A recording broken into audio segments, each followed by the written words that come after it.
Okay, सो कहाँ थे हम? अच्छा, ये अपना ये वाला इक्वेशन हो गई थी, है ना? इसके अंदर अपन ने वैल्यू पुट करा था और अपना आंसर आ गया था T A R upon T. ये टार मेथड से भी अपन ने दोनों का रेशियो लिया और अपन ने अनकरेक्टेड परसेंटेज डेप्थ डोज उनको दे रखा था 65.2। इसको अपन ने क्या करा, मल्टीप्लाई कर दिया, ठीक है, इंटू 1.145। इससे मल्टीप्लाई करा तो अपना 74.6 आ गया। तो ये क्या है, दो मेथड के अंदर सेम एग्रीमेंट आ रहा है पर डिफरेंस कितना आ रहा है, 3% का आ रहा है। ये अपना एक्सेप्टेबल है। नेक्स्ट अपना आता है करेक्शन फॉर टिश्यू इनहोमोजेनिटीज़। ठीक है, तो अगर हम अपन इनहोमोजेनिटीज़ की बात करें तो इसमें अंदर ये बता रहा है कि application of the standard isodose chart and depth dose table assume homogeneity unit density medium. तो अपन आइसोडोज चार्ट और डेप्थ डोज वाली जो भी कैलकुलेशन कर रहे थे उसमें अपन ने ये यूनिट डेंसिटी क्या रखी थी, यूनिट रखी थी। और कैसी रखी थी, होमोजीनियस। मतलब क्या है, सिमिलर डेंसिटी क्या है थ्रू आउट द मीडियम है इन पेशेंट। लेकिन जब अपन रियल में पेशेंट के ऊपर बात करते हैं तो इसकी वजह से क्या होता है, बीम के अंदर क्या हो सकती है, ट्रांसवर्स लेयर। मतलब अपनी बॉडी में अलग अलग लेयर्स बने होते हैं, किसके, फैट के, बोन के, मसल्स के, लंग्स के और एयर के। ठीक है, तो अपना फैट, बोन, मसल, लंग्स और एयर, ये 5 चीज़ें प्रेजेंट होती है। The presence of this homogeneity will produce changes in dose distribution. इसकी वजह से क्या होगा, जो डोज डिस्ट्रीब्यूशन है उसके अंदर क्या होगा, चेंजेस होंगे depending on the amount and type of material present on the quality of radiation. तो इसमें डिपेंड करता है कि अमाउंट कौन सा है और टाइप कौन सा मटेरियल का। ये किस पे डिपेंड करता है, क्वालिटी ऑफ, मतलब ये अफेक्ट करता है क्वालिटी ऑफ रेडिएशन को। The effect of the tissue in homogeneity में भी क्लासिफाइड इनटू 2 जनरल कैटेगरीज। जो अपने टिश्यू इन होमोजेनिटीज उनको अपन ने 2 जनरल कैटेगरीज में बांट दिया। पहला changes in absorption of the primary beam. ठीक है, तो इसकी वजह से क्या होगा, पहला तो क्या है, जो प्राइमरी बीम के एब्जॉर्प्शन उसमें चेंज होगा and the associate pattern of scattering photon. और जो स्कैटरिंग फोटोन है उनके पैटर्न में चेंजेस होगा। और दूसरा क्या होगा, changes in secondary electron Fluence. तो ठीक है, तो अपन ने 2 चेंजेस के बारे में बात करेंगे। एक तो क्या है, प्राइमरी बीम है उसके उसके एसोसिएट्स है स्कैटर फोटोन के बारे में। और दूसरा क्या करेगा, जो इलेक्ट्रॉन, जो सेकेंडरी इलेक्ट्रॉन के फ्लुएंस हो रहा है उनके बारे में। The relative importance of this effect depend on the region of interest where alteration is absorb dose is continuous. तो ये डिपेंड करता है रीजन ऑफ इंटरेस्ट के ऊपर, है ना, जहाँ पर क्या हो रहा है, एब्जॉर्ब डोज में अल्टरेशन हो रहा है, मतलब चेंज हो रहा है। The point of the beyond the inhomogeneity the predominant effect of the activation of the primary beam. ठीक है, तो प्रीडोमिनेंट इफेक्ट क्या है, जो प्राइमरी बीम में जो अचीवमेंट हो रहा है ना उसकी बात कर रहे हैं। चीनी ने associate photon scatter distribution alter the dose distribution more strongly near the inhomogeneity than farther beyond it. ये क्या बोल रहा है, जो चेंजेस इन होता है वो एसोसिएट स्कैटर डिस्ट्रीब्यूशन में, ये किस पे होता है, इनहोमोजेनिटी। ठीक है, जहाँ पे इनहोमोजेनिटी होती है वहाँ पर ज़्यादा होता है। The changes in secondary electron Fluence on the another hand affect the dose in tissue. तो सेकेंडरी इलेक्ट्रॉन का जो फ्लुएंस है किस पे अफेक्ट करता है, टिश्यूज़ के ऊपर कितनी डोज पड़ रही है उस पर अफेक्ट करता है with in the inhomogeneities and the boundaries. तो ये इनहोमोजेनिटीज के अंदर ही काम करता है। For x ray beam and megavoltage range the Compton effect is a predominant mode of interaction. ठीक है, तो एक्सरे बीम और मेगा वोल्टेज रेंज के अंदर जो कॉम्पटन इफेक्ट होता है वो अपना क्या होता है, प्रीडोमिनेंट मोड ऑफ इंटरेक्शन होता है। The attenuation of the beam in any medium is governed by the electron density. तो जो एटेन्यूएशन होता है बीम में किसी मीडियम में, ये किस पे डिपेंड करता है, अपना इलेक्ट्रॉन डेंसिटी के ऊपर। मतलब ये इलेक्ट्रॉन डेंसिटी जितनी ज़्यादा होती है अपनी बीम में एटेन्यूएशन होगा। Number of electron per centimetre cube. Electron क्या होती है कि भाई 1 सेंटीमीटर क्यूब में कितने नंबर ऑफ इलेक्ट्रॉन्स है। However, an effective depth can be calculated for calculating transmission through the non-water equivalent material। तो इसमें क्या बोल रहा है, जो इफेक्टिव डेप्थ है उसको अपन यूज़ करते हैं for calculate transmission through non water equivalent material. However, the close to the boundary or the interface, ठीक है, जैसे अपन बाउंड्री इंटरफेस पास में थे, the distribution is more complex. तो डोज क्या हो जाती है, ज़्यादा कॉम्प्लेक्स हो जाती है। ठीक है, how for example the in mega voltage beam there is a loss of electron equilibrium close to the boundary. Mega voltage में जो लॉस ऑफ इलेक्ट्रॉन इक्विलिब्रियम है ये बाउंड्रीज में प्रेजेंट होता है for the low density material और air cavities. अगर अपन ortho voltage या सुपरफिशियल एक्सरे की बात करें तो उसमें मेजर प्रॉब्लम क्या होती है, बोन होती है। ठीक है, क्योंकि बोन क्या करती है, मैक्सिमम एब्जॉर्प्शन कर देती है। तो इसके नीचे अगर कोई टिश्यूज है तो उनको बहुत कम डोज मिल पाती है। Absorb dose with in the bone और immediate vicinity of may be several time higher than dose in a soft tissue and absence of bone. ठीक है, अगर मान लो किसी जगह बोन प्रेजेंट है और किसी जगह बोन प्रेजेंट नहीं है तो उसमें क्या होगा, जहाँ पर बोन नहीं प्रेजेंट वहाँ से जहाँ पे बोन प्रेजेंट है वहाँ से कई गुना ज़्यादा डोज उन हिस्सों को पड़ जाएगी जहाँ पे बोन प्रेजेंट नहीं है। This increase energy absorption cause by increase in electron Fluence arise from the photo electric absorption and mineral content of the bone. ठीक है, तो इसकी वजह से होता है कि जो इलेक्ट्रॉन इन्फ्लुएंस जो इंक्रीज हो रहा है फोटो इलेक्ट्रिक एब्सॉर्प्शन से इन the mineral content of the bone. ठीक है,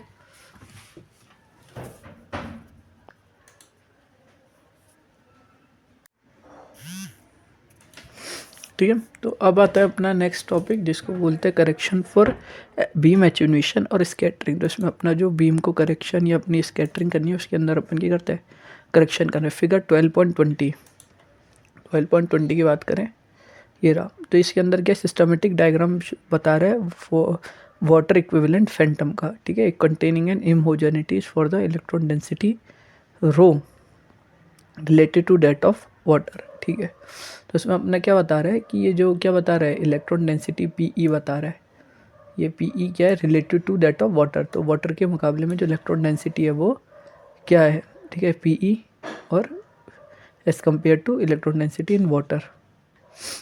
this material preceding and following the inhomogeneity water equivalent. ठीक है, तो ये मटीरियल क्या बता रहे हैं, ये फॉलो कर रहे हैं इनहोमोजेनिटी वाटर इक्विवेलेंट। ये क्या बता रहे हैं कि जो इनहोमोजेनिटी वो क्या है, वाटर के इक्विवेलेंट है, रिलेटिव टू बी बराबर अपना 1 है। ओके, सो कहाँ थे हम थे, अच्छा, करेक्शन फॉर बीम। अच्छा, ये अपनी इलेक्ट्रॉन डेंसिटी ये हो गया था, और that of water the material preceding and following the inhomogeneities water equivalent. तो अपन मटेरियल इसके अंदर जो प्रिसीडिंग कर रहे हैं और क्या कर रहा है, and following the inhomogeneities water equivalent, और जो इसके अंदर इनहोमोजेनिटी हो रही है वो क्या, वाटर के इक्विवेलेंट है, जिसमें रो ई किसके बराबर है, 1 के बराबर है।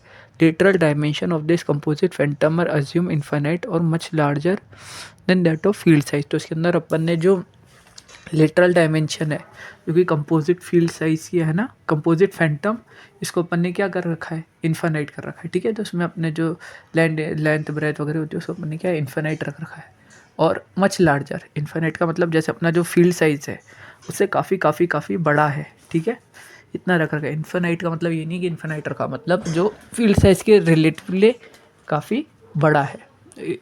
Calculation is made to be the at point P. जो अपनी कैलकुलेशन है इसको अपन ने बनाया at point P which is located at D3 from the lower boundary. ठीक है, जिसमें अपना पॉइंट पी पे बनाया उसको अपन ने लोकेशन करी डिस्टेंस D3 पर from the lower boundary, distance D2 plus D3 from the front boundary of the inhomogeneity, and the distance D is equal to D1 plus D2 plus D3 from the surface. उसमें अपन ने क्या रखा, distance रखा। Distance क्या था, D1 plus D2 plus D3। ठीक है, फ्रॉम द सरफेस। तो अपन को कहाँ कैलकुलेशन करनी है, पॉइंट पी, मतलब ये पॉइंट पी है और यहाँ पे अपन को कैलकुलेट करना है। ठीक है, इसके अंदर क्या है, ये चीज़ अपन को कैलकुलेट करनी है। The tissue air ratio method. तो टिश्यू एयर रेशियो मेथड क्या कहला रहा है, इसके अंदर अपन को the following CF applies close to the dose at P if the entire phantom was water equivalent. तो इसमें क्या बता रहा है, अपन ने पूरा फैंटम को क्या बना दिया, वाटर इक्विवेलेंट बना दिया। तो उसमें जो करेक्शन फैक्टर है वो क्या हो गया, D(RD, RD upon D into RD। तो इसमें D' क्या है, ये अपना वाटर डेप्थ इक्विवेलेंट है ना, D' अपना क्या है, वाटर डेप्थ इक्विवेलेंट। तो इसमें D' बराबर क्या आ गया, D1 प्लस रो D2 प्लस D3। तो ये क्या हो गया, अपना वाटर डेप्थ इक्विवेलेंट हो गया।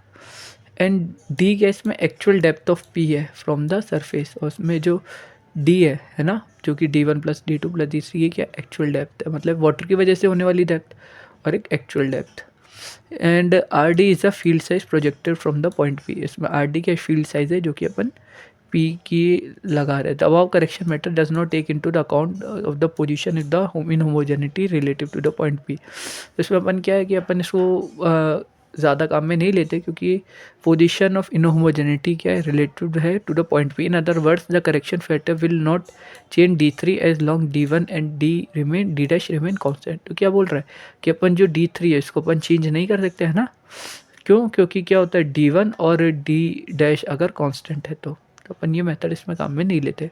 दूसरा होता है पावर लॉ टिश्यू या फिर अपन एयर रेशियो मेथड ये यूज़ करते हैं। तो इसको किसने बना था, Batho and Young and Gaylord. इसने क्या करा था, मेथड बनाया था जिसमें अपन ratio of the TAR is raise to a power, जिसमें अपन टिश्यू एब्जॉर्प्शन रेशियो को अपन क्या है एक पावर के साथ में अपन क्या इंक्रीज कर देते हैं। Referring to the figure 12.20 the correction factor at P is. अब इन्होंने करेक्शन फैक्टर का फॉर्मूला क्या निकाला, टी D2 प्लस D3। तो इसमें अपन ने क्या लिया, D2 प्लस D3 ले लिया, और फील्ड साइज अपन ने RD ले लिया, और इसमें अपन ने नॉर्मल टिश्यू D3 RD, और इसमें अपन ने जो पावर लगाई वो क्या लगाई, ρe-1।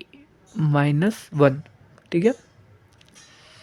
As seen equation 12.9 the correction factor does not depend on location of the inhomogeneities. तो इसमें क्या बता रहा है कि फिगर अपन इक्वेशन 9 पे देखिए, तो इसमें क्या बोल रहा है, करेक्शन डिपेंड क्या कर रहा है, ये मतलब इनहोमोजेनिटीज हो रही है ना, तो इसकी लोकेशन पे डिपेंड नहीं करता, relative to point P but not relative to the surface. ठीक है।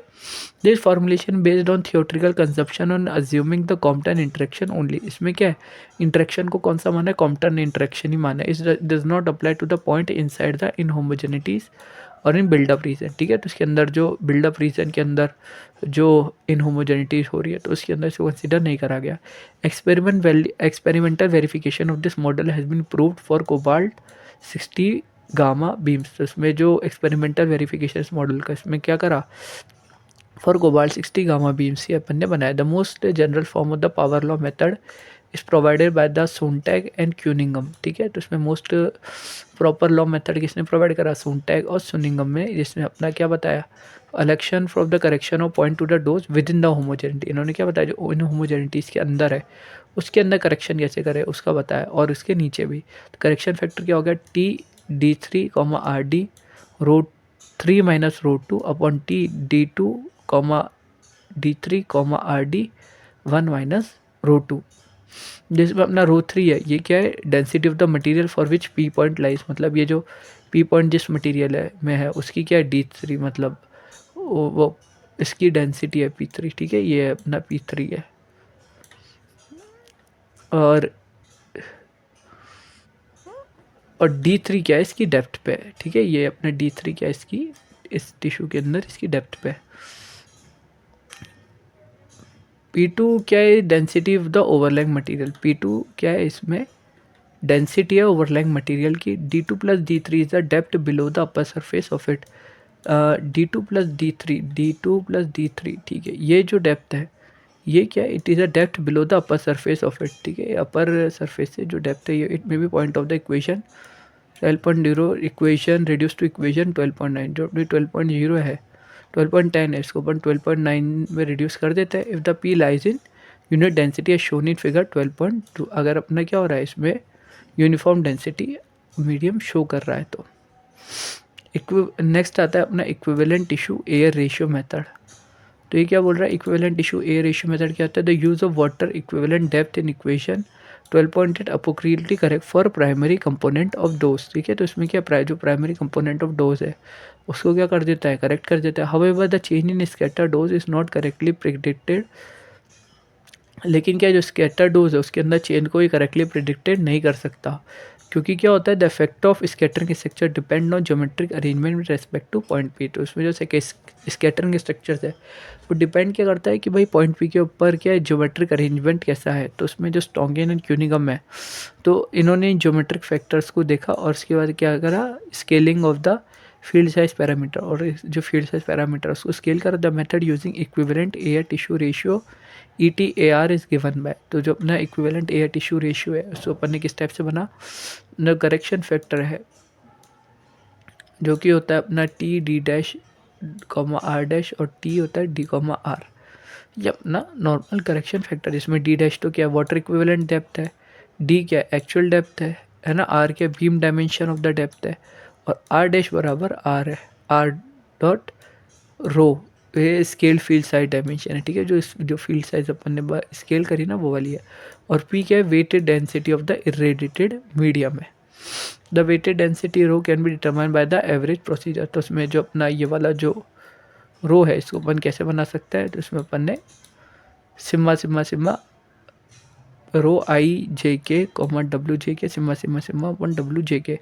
इसमें रो आई जे के क्या, relative electron density of the scatter elements, ठीक है। तो रो आई जे के क्या है, it is the relative electron density of the scatter elements और pixel in series of CT images of the irradiated volume. तो जो pixels है अलग अलग सीरीज में जो सिटी इमेजेस में आ रही है।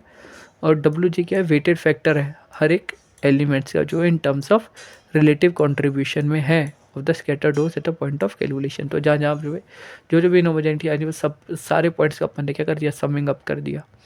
The weighted factor are calculated using Compton scatter across section and integrating scatter over the entire irradiated volume for each point of the dose calculation.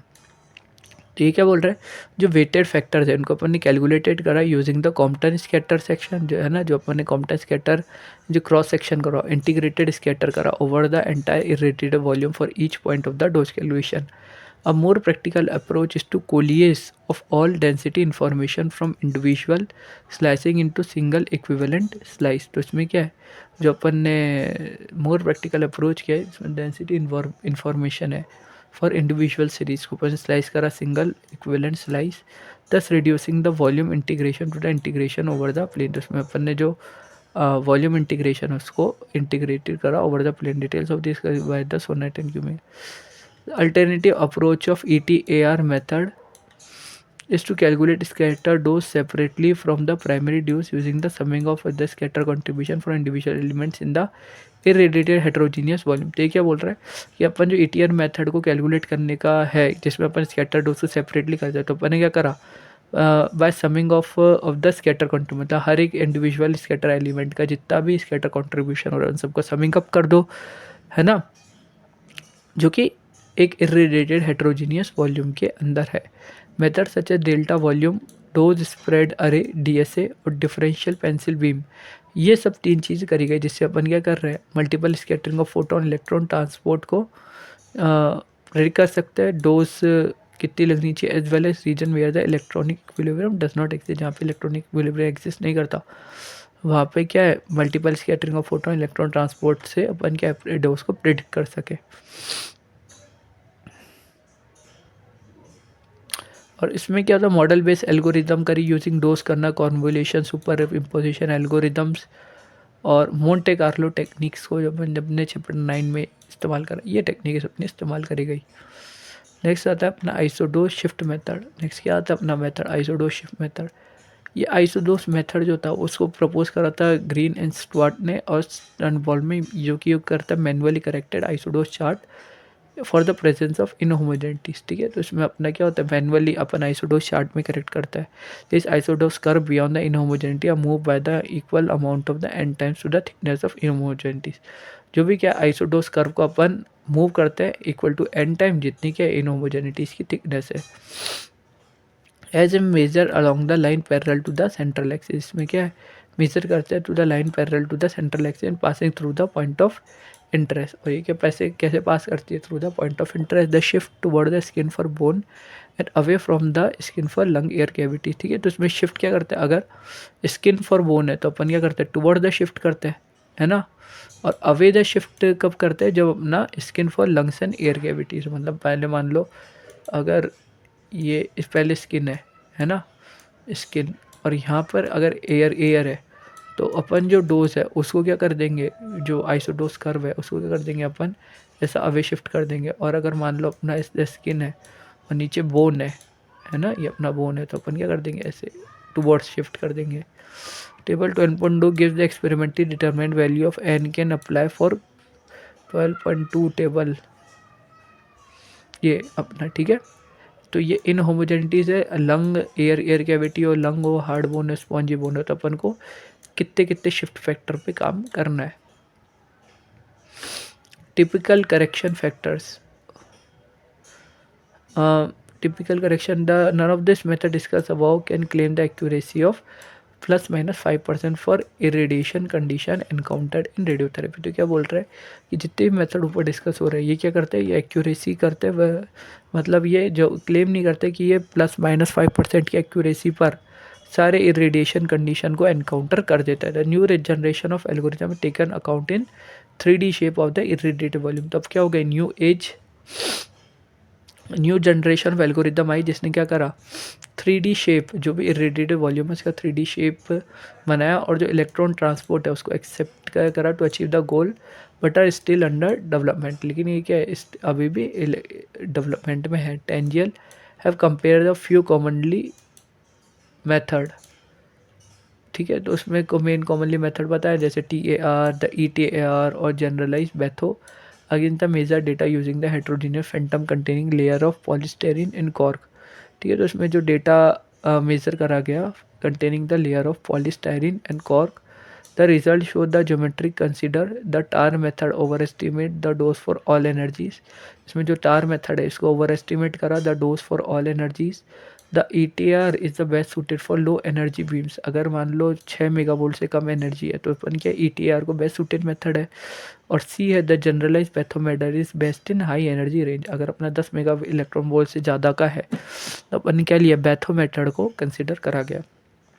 Thus the accuracy of different method depending on the irradiation condition. तो ठीक है, तो इसमें ये जो accuracy अलग अलग method की, तो इस पर क्या अलग अलग इरेडिएशन कंडीशन पर डिपेंड करता है। मतलब एनर्जी क्या है, फील्ड साइज क्या है, लोकेशन क्या है, एक्सटेंट ऑफ इनहोमोजेनिटी क्या है और लोकेशन क्या है पॉइंट ऑफ कैलकुलेशन की। Table 12.3 gives some example of increasing dose beyond the healthy lung for various beam densities। तो अपन करेक्शन फैक्टर को अपन ने यूज़ करा for calculating using equation 12.10 assuming D1 अपना 6 सेंटीमीटर, D2 8 सेंटीमीटर और D3 अपना क्या है 3 सेंटीमीटर है। Relative PE for the lungs में अपन ने क्या रखा 0.25 और फील्ड साइज अपन ने क्या रखा 10 × 10 centimetre square. The value were rounded off to represent the approximate factor for the typical lung correction. तो इसमें जो वैल्यूज़ होता है उसको अपन ने राउंड ऑफ करा और रिप्रेजेंट करा अपन ने approximate factor for typical lung correction. More detail of the beyond the lung and lung correction has been calculated by the McDonald for several respective beam ranges and field size. Table 12.4 give the decrease in dose beyond the might be expected and the beam of different energy। तो इसमें अपन ने जो dose है beyond the bone, इसमें अपन expect करा of the beam of different energy. These are approximately values because shielding effect of the bone depend on size of the। देखो ये अपना क्या बोल रहा है, ये अपना 12.4 है, ठीक है 12.4। अच्छा ये रहा। पहले देखो 12.3 में देखो ये क्या बता रहा है कि भाई कुछ एग्जांपल दे रखे है ना। Ortho voltage cobalt 60 4 mega electron volt 10 mega electron volt 20 mega volt X-rays का, ठीक है। इसमें क्या बता रहा है फॉर वेरियस बीम एनर्जीज। इसमें अपन जो करेक्शन फैक्टर्स है ये सबके हिसाब से दे रखा है। मान लो ऑर्थो वोल्टेज का +-10% है, कोबाल्ट 60 का +10 सेंटीमीटर है, लंग्स का 4 मेगा वोल्ट का +3% है, 10 का +2 है और 20 का +1% है ना। अज्यूम में अपन ने क्या करा है, जो इसमें D1 है 6 सेंटीमीटर है, D2 8 सेंटीमीटर, D3 3 सेंटीमीटर है और इसमें लंग्स की डेंसिटी क्या है 0.25 इलेक्ट्रॉन डेंसिटी और फील्ड साइज क्या है इसमें 10/10 का। These values are rounded off to represent approximate factor for typical lung correction. इसमें अपन ने फैक्टर्स को क्या करा राउंडिंग ऑफ करा for representing the typical lung correction. More detail for the have been calculated by the McDonald for several representing beam energies and field size। Table 12.4 ना क्या बता रहा है decrease in dose beyond bone that might be expected for beam for different energy. तो उसमें अपन ने क्या बोला कि इसमें जो डिक्रीज है bone beyond bone might be अपन ने एक्सपेक्ट करा of the beam of different energy. ये क्या है, these are approximately values because shielding effect of bone depends on energy of the bone, field size and other parameter than affect the beam scattering, ठीक है। तो उसमें क्या है जो शील्डिंग इफेक्ट है बोन का डिपेंड कर रहा है कि भाई बोन का साइज़ क्या है, फील्ड का साइज़ क्या है और अदर पैरामीटर्स क्या है जो कि स्कैटरिंग को अफेक्ट कर रहा है। The shielding effect of the bone diminish quality quite rapidly as the beam energy increase. तो इसमें क्या बोल रहा है जो शील्डिंग इफेक्ट है बोन का, ये क्या होता है, डिमिश कर देता है quite rapidly as the beam energy increase. The shielding effect of bone of the x-ray generated between 500 kV and 4 mega electron volt entirely due to its greater electron density. तो जो शील्डिंग इफेक्ट है bone का for x-ray generated, ये किस में करा जाता है, 500 किलो वोल्ट में और 4 मेगा इलेक्ट्रॉन वोल्ट में. किसकी वजह से करा जाता है, due to its greater electron density, electron per centimetre cube. As all the attenuation is due to Compton process. तो जिसमें जो एचुनेशन होता है are due to Compton process. In the mega voltage range the correction of bone attenuation is the most clinical situation are small and usually neglected. तो इस mega voltage range में जो अपन bone एचुनेशन जो करेक्शन करता है वो क्या होता है, काफ़ी स्मॉल होता है और यूजली अपन नेग्लेक्ट करते हैं. लेकिन अगर अपन एक्सरे की एनर्जी कर देते हैं बियॉन्ड, मतलब 10 मेगा इलेक्ट्रॉन वोल्ट से ज़्यादा कर देते हैं, तो ये शील्डिंग इफेक्ट है वो इंक्रीज होना स्टार्ट कर देते हैं. क्योंकि मान लो पेयर प्रोडक्शन इस केसेस में क्या हो जाता है, सिग्निफिकेंट हो जाता है. Recall the absorption of radiation is the result of pair production depend on atomic number. ये क्या कर रहा है, ये बता रहा है कि अपन को रेडिएशन का एब्जॉर्प्शन बताना है in as a result of pair production. ये किस पे डिपेंड कर रहा है, उसके एटॉमिक नंबर पे डिपेंड कर रहा है. ठीक है. नेक्स्ट बात करते हैं absorb dose within an inhomogeneity. ठीक है. तो ये क्या बता रहा है कि अपन को एब्जॉर्ब डोज करना है with in the as mention earlier, मतलब इनहोमोजेनिटी, मतलब कोई भी इरेगुलरिटीज है उसके अंदर जो एब्जॉर्ब डोज है वो अपन को बताना है. The absorbed dose within the inhomogeneity or in the soft tissue adjacency is strongly influenced by the secondary electron Fluence. तो कि ये किस पे डिपेंड कर रहा है कि भाई जो सेकेंडरी इलेक्ट्रॉन है उसका फ्लुएंस कितना है. For example the x-ray generated potential less than 250 kVp. मतलब क्या है, अगर जो अपना एक्सरे है वो अगर मतलब ये लेस देन 250 kVp के पोटेंशियल से लेस है, तो इसकी वजह से क्या होगा, जो इंक्रीज इन एब्जॉर्ब डोज है इनसाइड द बोन वो इंक्रीज हो जाएगा. ठीक है. जो वो एब्जॉर्ब डोज है बोन के अंदर का वो अपना इंक्रीज हो जाएगा. क्योंकि क्या है, जो इलेक्ट्रॉन इन्फ्लुएंस है वो किसकी वजह से होगा, फोटो इलेक्ट्रिक एब्जॉर्प्शन की वजह से होगा.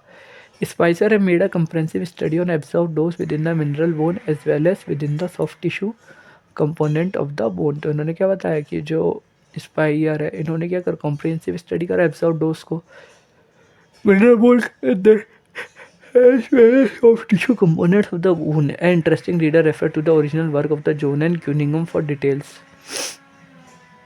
नेक्स्ट अपन बात करते हैं बोन मिनरल के ऊपर. तो बोन मिनरल क्या होता है, for the given condition of electron equilibrium the ratio of absorb dose to the different medium. ठीक है. ये क्या बोल रहा है, the ratio of absorb dose under different media for a given photo electric for a given photon energy fluence is given by the ratio of energy absorption coefficient. ठीक है. तो ये क्या बता रहा है कि भाई रेशियो एब्जॉर्ब डोज का अलग अलग मीडियम था for the given photon energy influence. ये क्या करते हैं, given by the ratio of the energy absorption coefficient. तो ये जिसकी जो एनर्जी एब्जॉर्प्शन कोफिशिएंट है उसके रेशियो के ऊपर डिपेंड करता है. Because the centigrade per roentgen और the F factor proportional to the energy absorption. जो एफ मतलब ये अपना जो एब्जॉर्प्शन एनर्जी एब्जॉर्प्शन कोफिशिएंट है ओके, एफ किस पे डिपेंड कर रहा है अपना, मतलब एनर्जी एब्जॉर्प्शन कोफिशिएंट पे क्या डिपेंड कर रहा है अपना, क्यूरी ग्रे पर रोंजन और एफ फैक्टर. ये किस पे डिपेंड कर रहा है, कोफिशिएंट एनर्जी एब्जॉर्प्शन कोफिशिएंट. अगर अपन एयर की बात करें the ratio of F factor that reflect the relative absorb dose. अगर अपन एफ फैक्टर लेते हैं मतलब 2 एफ फैक्टर्स लेते हैं. ठीक है. तो ये क्या बता रहा है, रिलेटिव एब्जॉर्ब डोज को बता रहा था for the given quality of radiation and energy Fluence the electron. Gudi ले लेना याद रखे. Thus the given quality radiation and energy fluence the energy dose of the mineral relative to the absorbed dose and muscle is the ratio. तो ये क्या बता रहा है कि जो अपना रिलेटेड डोज है रेडिएशन का और एनर्जी फ्लुएंस का, ये absorb dose for the mineral related to the absorb dose in the material is the ratio.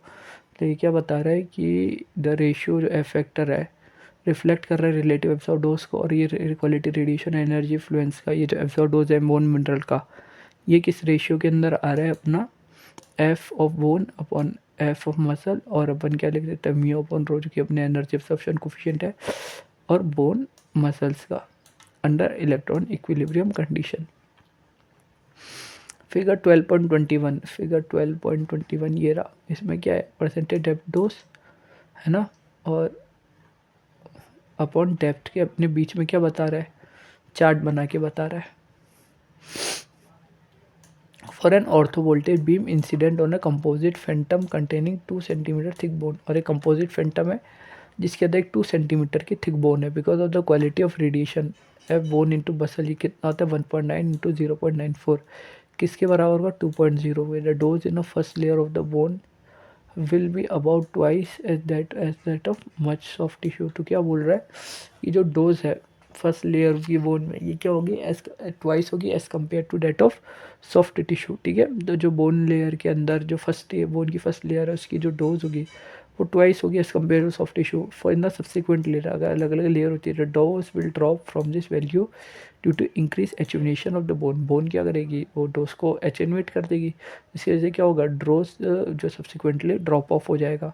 Figure 12.21 B, ये क्या बता रहा है, compare this situation with cobalt 60 beam.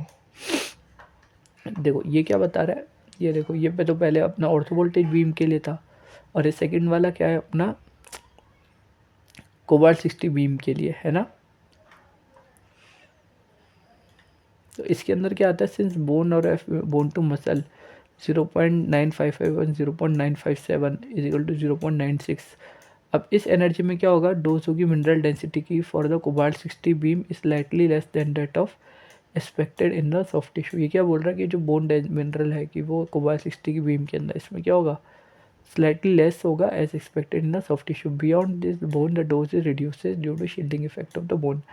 इस बोन के नीचे क्या होगा, जो शील्डिंग इफेक्ट है बोन का वो मतलब ये शील्डिंग इफेक्ट की वजह से, बोन की शील्डिंग इफेक्ट की वजह से इस डोज क्या हो जाएगी, रिड्यूस हो जाएगी। जो कि क्या होगा, क्योंकि इलेक्ट्रॉन डेंसिटी बोन की क्या होती है, हायर होती है दैट ऑफ मसल टिश्यू।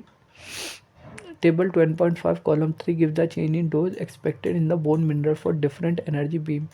ये क्या बता रहा है, 12.5 क्या बता रहा है, हाँ ये अपना बोन मिनरल ऑफ मतलब ये क्या बता रहे हैं, एक सीन देख लेते हैं।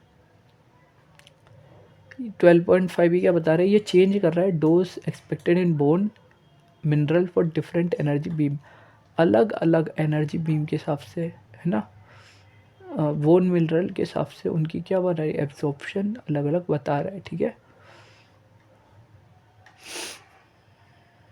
अच्छा बोन के कितना चेंज कर देगी, तो है ना, तो ये क्या बता रहा है, अलग अलग इफेक्टिव एनर्जी के हिसाब से जो बोन के मिनरल्स है उसमें कितना चेंज कर देंगे। This calculation made on the basis of F factor ratios of bone to the muscle to the ratio of energy absorption coefficient. तो ये फैक्टर किसकी वजह से बनाए गए, जो एफ फैक्टर्स के जो रेशियो होता है, मतलब जो रिलेटिव एफ फैक्टर का जो रेशियो है बोन टू मसल वाला, उसको अपन ने ratio of energy absorption coefficient के हिसाब से अपन ने इक्वेट करा, उसके हिसाब से पता लग गया। For also voltage beam this value represent the maximum enhancement of the dose occurring inside bone and entrance side of the beam. ये क्या बता रहे हैं अपना, ऑर्थो वोल्टेज बीम के हिसाब से ये जो वैल्यूज़ हो रही है रिप्रेजेंट कर रही है maximal enhancement of the dose जो कि अकर हो रही है inside the bone for the entrance side of the beam. ठीक है, नेक्स्ट आता है अपना bone tissue interface. Bone tissue interface क्या होता है, देखो मैं आपको समझाऊँ।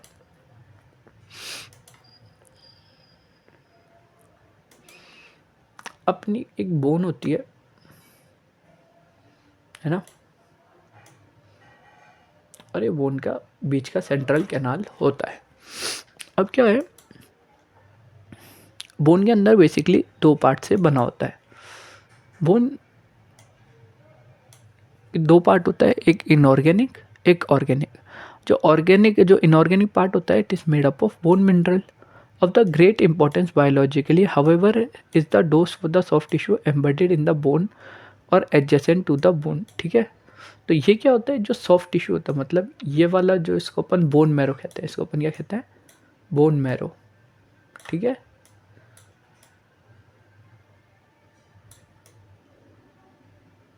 ये जो अपना जो बोन मैरो है वो अपना बीच में होता है। ये क्या करता है, ये जो अपने जो सेल प्रोडक्शन करने का होता है, इस टिश्यूज़ के अंदर अपनी क्या होती है, ब्लड वेसल्स होती है, यहाँ से अपनी मान लो ब्लड वेसल्स आ रही होती है ना। और क्या होती है, ये इसको बोलते हैं अपन हवर्सियन कैनाल, ठीक है, इसको बोलते हैं अपन हवर्सियन कैनाल, हवर्सियन कैनाल, ठीक है।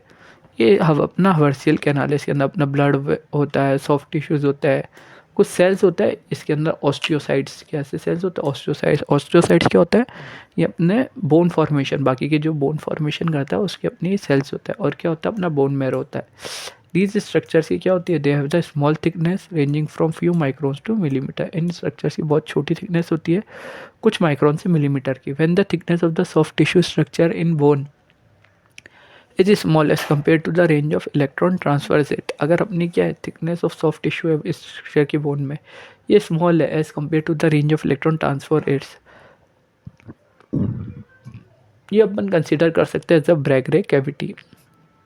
तो ब्रैगरे कैविटी आपने पढ़ रखा है ना, ब्रैगरे कैविटी क्या होती है, किसी भी कैविटी के अंदर जो इलेक्ट्रॉन इक्विलिब्रियम होता है वो आ जाता है। मतलब अगर मान low dose 3 mega electron volt से कम है ना, ये सब चैप्टर 8 की बात है। Containing soft tissue embedded in the bone medium, तो जो सॉफ्ट टिश्यू है इस जो कि बोन मीडियम के अंदर एम्बेडेड होता है, under this condition photon interaction with cavity can be ignored. तो जो फोटोन इंटरेक्शन हो रहा है इस कैविटी के अंदर वो अपन इग्नोर कर देते हैं। Ionisation in the cavity is consider entirely due to electrons, ठीक है।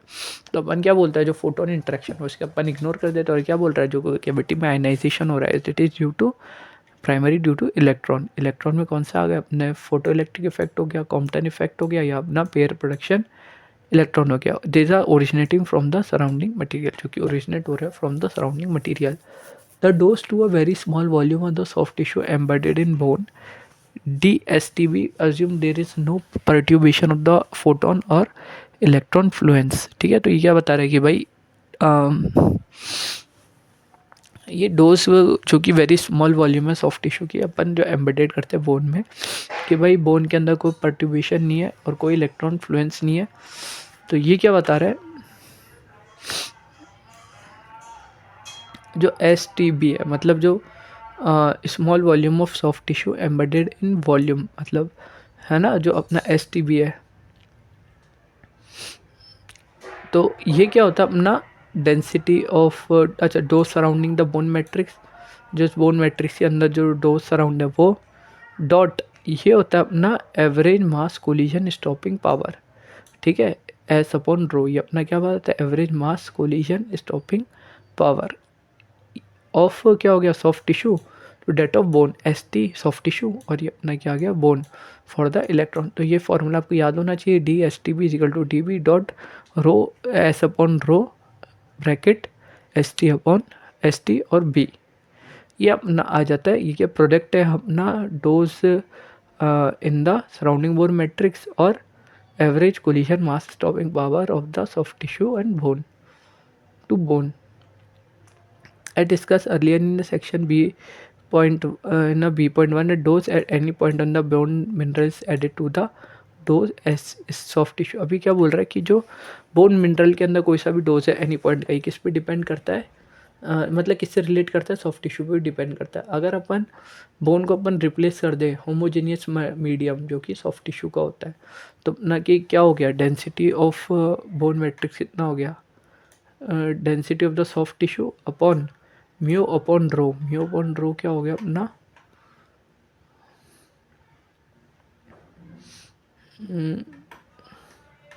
म्यू अपॉन रो अपना एवरेज मास स्टॉपिंग पावर हो गया इनटू बोन और सॉफ्ट टिश्यू के बराबर हो गया।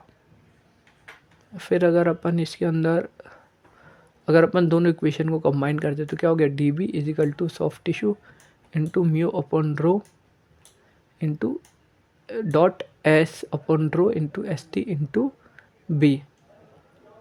ऐसे ये एब्जॉर्प्शन मास कोलिजन पावर हो गया। The ratio of gamma to dose of soft tissue element embedded into the bone to the dose in homogeneous medium of the soft tissue, the same photon energy fluence is given by. तो ये क्या बोल रहा है, जो अपना gamma ratio निकला, तो रेशियो क्या है अपना D of STB upon D of ST, कैसे निकला? अच्छा, इसको अभी मल्टीप्लाई हो रहा है, अपन ने उधर जाके उसको डिवाइड कर दिया, ठीक है। डी ऑफ एस टी आ गया और ये ऊपर डी ऑफ एस टी भी था ही ना, soft tissue compare to soft tissue and bone, है ना, small volume contest of the soft tissue and bone upon S T is equal to क्या हो गया, दोनों का अलग अलग होता है। Data show for the gamma for different energy beam as given in the column 4 of the table 1.5। ये डेटा शो कर रहा है for the same photon energy Fluence, ठीक है। सेम फोटोन एनर्जी फ्लुएंस की वजह से क्या होता है, soft tissue structure inside the bone, जो बोन के अंदर जो सॉफ्ट टिश्यू स्ट्रक्चर है वो उनको रिसीव कर रहा है high dose than dose of bone mineral और to the dose of the soft tissue in the absence of bone.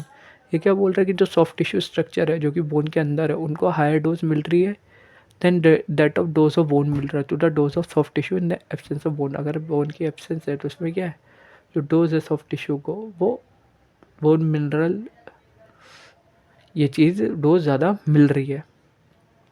There are to reason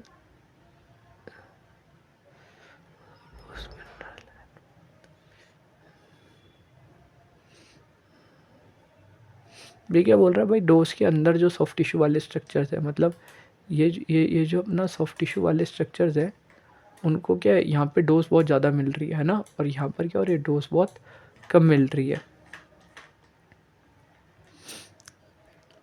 इसके दो रीज़न है डोज के बढ़ने के। पहला तो म्योपन रो ग्रेटर होता है बोन का, that's for the soft tissue in every low energy range because the photo electric process and very high range because of the pair production. तो इसी वजह से क्या होगा, म्योपन रो ज़्यादा होगा बोन का, तो इसी वजह से क्या होगा, फोटो इलेक्ट्रिक प्रोसेस होगा और उसकी वजह से क्या होगा, हाई एनर्जी रेंज होगी because of pair production. However, in the Compton range of energies, mu upon rho of bone is slightly less than that of soft tissue। क्या बोल रहा है, इन कॉम्पटन रेंज ऑफ एनर्जीज की अगर हम बात करें तो अपन जो म्यू अपन रो बोन का ये क्या होगा, स्लाइटली लेस होगा is that of soft tissue, ठीक है।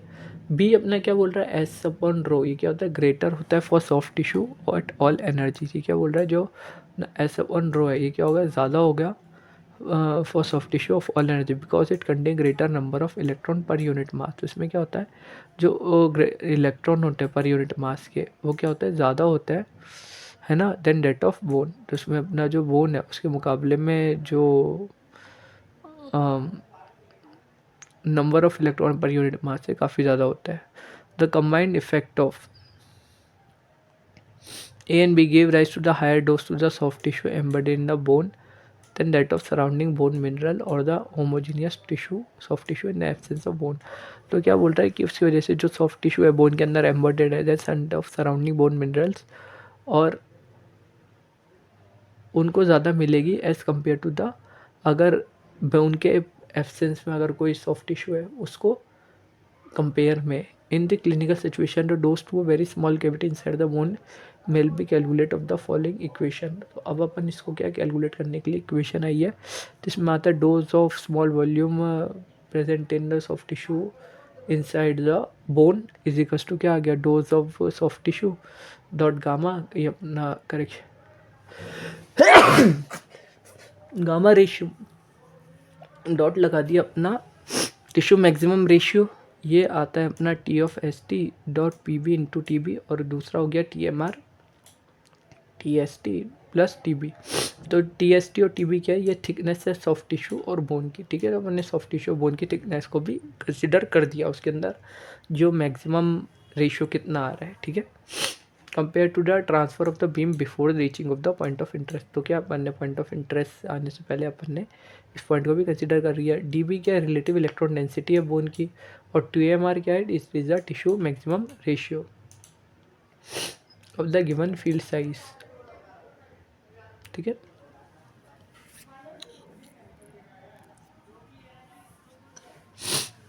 नेक्स्ट अपना बात करते हैं सॉफ्ट टिश्यू सराउंडिंग बोन का, ठीक है।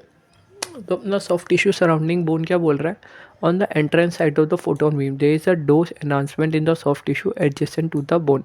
तो क्या बोल रहा है कि जो डोज एनहांसमेंट है सॉफ्ट टिश्यू का, तो क्या होगा, एडजेसेंट टू द बोन क्या होगा, डोज एनहांसमेंट होगा इन the mega voltage range of energy. This increase in dose is primarily due to electron bank scattering. तो जो अपना इलेक्ट्रॉन बैंक स्कैटरिंग है इसकी वजह से क्या होगा, डोज में प्राइमरली इंक्रीज हो जाएगा। तो दास और खान ने they have shown the magnitude of the back scatter nearly same for all photon energies. तो उन्होंने क्या बताया कि जो मैग्नीट्यूड है बैक स्कैटर का वो सारी फोटोन एनर्जी जो कि कोबाल्ट 60 से 24 मेगा इलेक्ट्रॉन वोल्ट है तो उनके लिए सबके लिए क्या होगा, ऑलमोस्ट सेम ही होगा। For bone the dose enhancement due to back scatter is approximately 8% of the above energy range. तो क्या बोला, अगर बोन के बारे में बात करें जो डोज एनहांसमेंट है ड्यू टू बैक स्कैटर क्या होगा, 8% of the above energy range. लेकिन अगर मैं बात करूँ because of the very short range of the back scatter electron, लेकिन अपना जो बैक स्कैटर इलेक्ट्रॉन है उसकी क्या है, काफ़ी शॉर्ट रेंज है। तो एनहांसमेंट इफेक्ट है वो क्या होगा, लिमिटेड होगा टू अ फ्यू मिलीमीटर्स। ठीक है, तो जो अपना एनहांसमेंट इफेक्ट है ये कुछ मिलीमीटर्स तक ही रहेगा। For instant the dose enhancement drop off from 8% to less than 2% within 2 mm stream of the interface. तो ऐसे क्या होगा, जो डोज एनहांसमेंट है वो अपना लेस होता है फॉर द 8% टू द 2%। तो उसमें जो 2 mm अप स्ट्रीम है फ्रॉम द इंटरफेस अपन ले लेते हैं। From the transmission side of the beam, the forward scatter of electron from bone and buildup of the electron in soft tissue gave rise to the dose perturbation effect। तो ठीक है, जो transmission side है beam की, तो forward scatter of electron है from bone and buildup of electron of soft tissue gave rise to, क्या करता है, dose perturbation effect. It depend on photon energy. Figure 12.23 show the energy dependence for energy up to 10 mega electronvolt. The dose at the interface initially less than that of dose of inhomogeneous soft tissue, but then it build up to the dose and slightly greater than that of homogeneous case। तो क्या बोल रहा है कि भाई अगर energy आ रही है 10 मेगा इलेक्ट्रॉन वोल्ट से ज़्यादा तो क्या होगी, डोज इंटरफेस पे इनिशियली तो लेस होगी as compare to the soft tissue medium, लेकिन क्या होगी ये धीरे धीरे बढ़ने लग जाएगी and is slightly that of homogeneous case. तो होमोजीनियस केस में क्या होगी, स्लाइटली ग्रेटर होगी। For high energy there is enhancement in the dose at the interface because of the inter electron fluence in bone. क्या होगा, ज़्यादा energy की वजह से क्या होगा, जो बोन के अंदर जो फोटोन एनर्जी इलेक्ट्रॉन फ्लुएंस है वो क्या होगा, इंक्रीज़ हो गया, जैसे पेयर प्रोडक्शन बढ़ जाएगा। ठीक है, और इसकी वजह से क्या होगा, एनहांसमेंट हो जाएगा डोज में। तो इसकी वजह से ये इफेक्ट को अपन डिक्रीज करते रहे विद डिस्टेंस और लास्ट रहता up to the range of electron.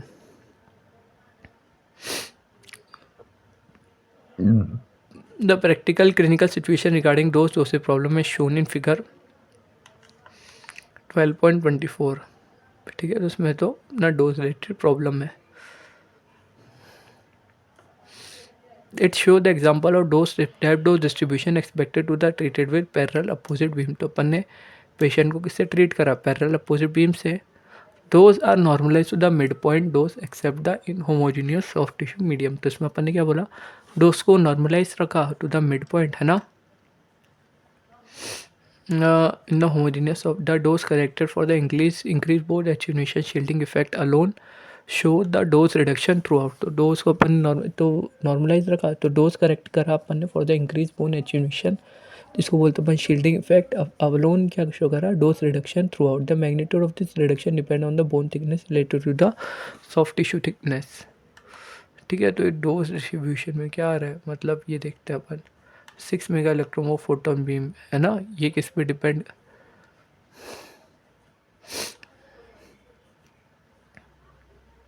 मैं देखो यहाँ पर क्या हो रहा है, कुछ रेड्यूस हो रहा है ना, ये रेड्यूस इस पे डिपेंड करता है।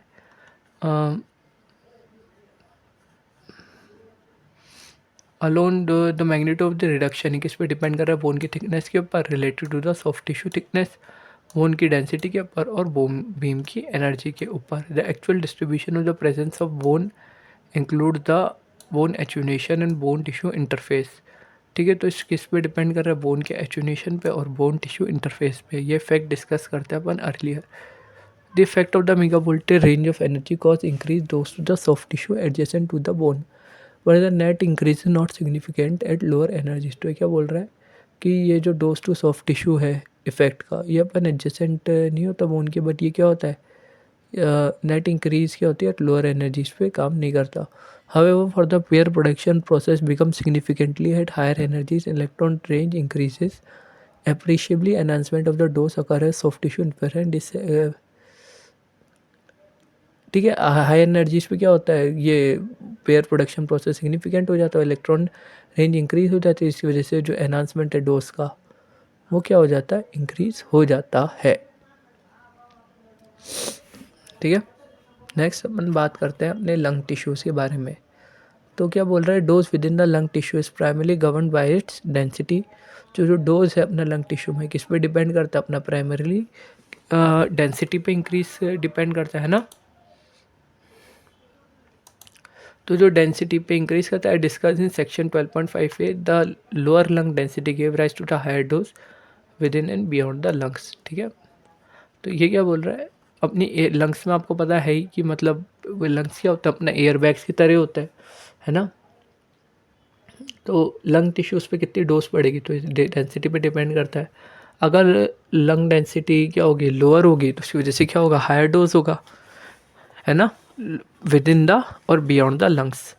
Figure 12.25 give the increase in lung dose as a function of डेथ। फिगर 12.25 क्या दिखा रहा है, percentage of the lung dose as compare as a function of depth. ठीक है, क्या बोल रहा है, परसेंटेज इंक्रीज कितना हो रहा है for the lung dose as a percentage of that depth के साथ में लंग डोज पे परसेंटेज कितना हो रहा है ना, ये चीज़ बता रहा है। For a selected energy of the 10 into 10 centimeter field, but in the first layer of the soft tissue beyond the large thickness of the lung। ये क्या बोल रहा है, फर्स्ट लेयर जो अपनी सॉफ्ट टिश्यू की है as compare to the large air of the large thickness of the lung, है ना। ये अपना क्या बता रहा है, give rise to the slide decrease in bone related to that of calculated on the basis of lungs transmission. तो ये क्या बोल रहा है, जो अपना जो फर्स्ट लेयर है सॉफ्ट टिश्यू की, वो क्या हो रहा है, इसमें जो beyond the large thickness of the lung, जो लंग्स की जो प्राइमरी लेयर होती है, उसकी वजह से जो फर्स्ट लेयर ऑफ टिश्यू है, इसमें जो सेकेंडरी इलेक्ट्रॉन उसका कुछ लॉस हो गया है ना, उसकी वजह से जो डोज है वो कैलकुलेट करी जाती है on the basis of lung transmission के बेसिस पे। Cornell and Youngs have discuss the problem of loss of lateral electronic equilibrium. ठीक है, तो उन्होंने एक डिस्कस करी कॉर्सन और यंग ने कि ये क्या बोल रहे हैं कि लेटरल इलेक्ट्रॉनिक इक्विलिब्रियम में जो लॉस हो रहा है when a high energy photon transfer था लंग। तो जब हाई एनर्जी फोटोन लंग्स को ट्रांसफर करता है तब क्या होता है, लेटरल इलेक्ट्रॉनिक इक्विलिब्रियम में लॉस हो जाता है because of the lower density of the lung and increase number of electron travel inside the geometric limits of the beam. तो इसकी वजह से क्या बोल रहा है कि अगर डेंसिटी लंग्स की कम है तो उसकी वजह से क्या होगा, जो नंबर ऑफ इलेक्ट्रॉन्स है जो कि ज्योमेट्रिक मतलब बीम की ज्योमेट्रिक लिमिट के बाहर काम कर रहा है, तो इसकी वजह से क्या होगा, ये क्या करते हैं, it causes the dose profile to become less sharp. तो इसकी वजह से क्या होगा, जो डोज प्रोफाइल है वो लेस शार्प हो जाती है। For the same reason there is a great loss of laterally scattered electron. तो कुछ रीजन्स की वजह से क्या होगा, यहाँ पर लेटरल स्कैटर इलेक्ट्रॉन्स का लॉस हो जाएगा, causing the reduction of dose in the beam axis. तो ये क्या बोल रहा है, जो रिडक्शन होगा वो डोज पे बीम एक्सिस के, उसमें क्या होगा, रैपिड रिड्यूस हो जाएगा। This fact is significantly for the small field size. अपन ने 6x6 से कम फील्ड साइज लिया तो यहाँ पर ये इफ़ेक्ट देखने को मिलेगा। और अपनी हायर एनर्जी से, अपनी अगर एनर्जी ज़्यादा है तो clinically when treating a tumour in the lung there is a possibility of under dosage in the periphery of the tumour if the small field size and high energy beams are use. अगर अपन छोटे field size और high energy beams को उस पर इस्तेमाल करते हैं तो क्या होता है, ये जो डोज है पेरिफेरी ऑफ ट्यूमर पे इस पर कम लगेगी। However considering the fact the most protocol in the country required no lung correction in dose prescription. ठीक है, तो इसकी वजह से on this effect of the dosimetry rather academic, तो इसमें अपन इसको कंसिडर नहीं करते। नेक्स्ट अपन बात करते हैं air cavity. The most important factor of air cavity in mega voltage beam dosimetry is a partial loss of electron equilibrium at the cavity surface. जो कैविटी की सरफेस होती है वहाँ पर क्या होता है, there is a partial loss in electronic equilibrium. The actual dose of tissue beyond and front of the cavity may be appreciably lower than expected. जो डोज होती है बियॉन्ड और फ्रंट ऑफ द कैविटी, ये क्या होती है, appreciably lower होती है जितनी अपन एक्सपेक्ट करते हैं। The phenomena dose buildup at air cavity has been extensively studied at EPP. The most significant decrease in dose occur at surface beyond the cavity. For larger cavity 4 cm deep and smallest field 4x4 centimetre square, ठीक है। अगर अपन मान लो decrease dose क्या होती है, surface beyond the cavity, अगर large cavity ले 4 centimetre deep और छोटा फील्ड साइज है तो अपन ने एस्टिमेट क्या बोला, in case of cobalt sixty the reduction of dose is practical case such as lesion located in upper respiratory passage. अगर मान लो अपर रेस्पिरेटरी पैसेज के ऊपर जो अपना लीजन है वो प्रेजेंट है, will not be greater than 10% unless field size smaller than, तो वो क्या होना चाहिए 10% से कम का फील्ड साइज, मतलब जो लीजन है वो प्लस मैंने 10% का होना चाहिए, अनलेस फील्ड साइड अपना स्मॉलर हो, कितना 4x4 सेंटीमीटर का अपन यूज़ कर रहे हैं, the dose is expected to be greater for high energy radiation.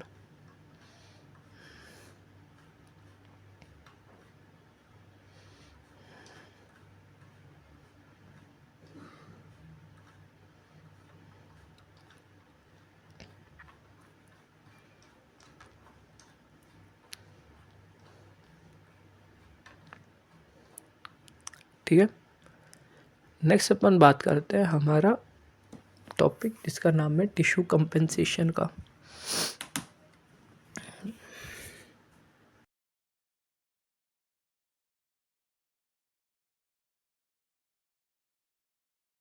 सो कहाँ थे हम आ गए थे हमारे टिश्यू कंपेंसेशन के ऊपर। तो टिश्यू कंपेंसेशन क्या होता है, ये क्या होता है, the irradiation beam is incident on a regular और अच्छा जब अपने इंसिडेंट बीम किसी इरेगुलर या स्लोपिंग सरफेस में आता है तो ये क्या करता है, स्क्विंग मतलब ये आइसोडोस कर्व के ऊपर चेंजेस प्रोड्यूस कर देता है। Correction were effect were discuss in section 12.2, ठीक है। इन सर्टेन ऐसे treatment situation however the surface irregularity gave rise to unacceptable non uniformity of dose with in the target volume और cause excessive irradiation to the sensitive structure such as spinal cord.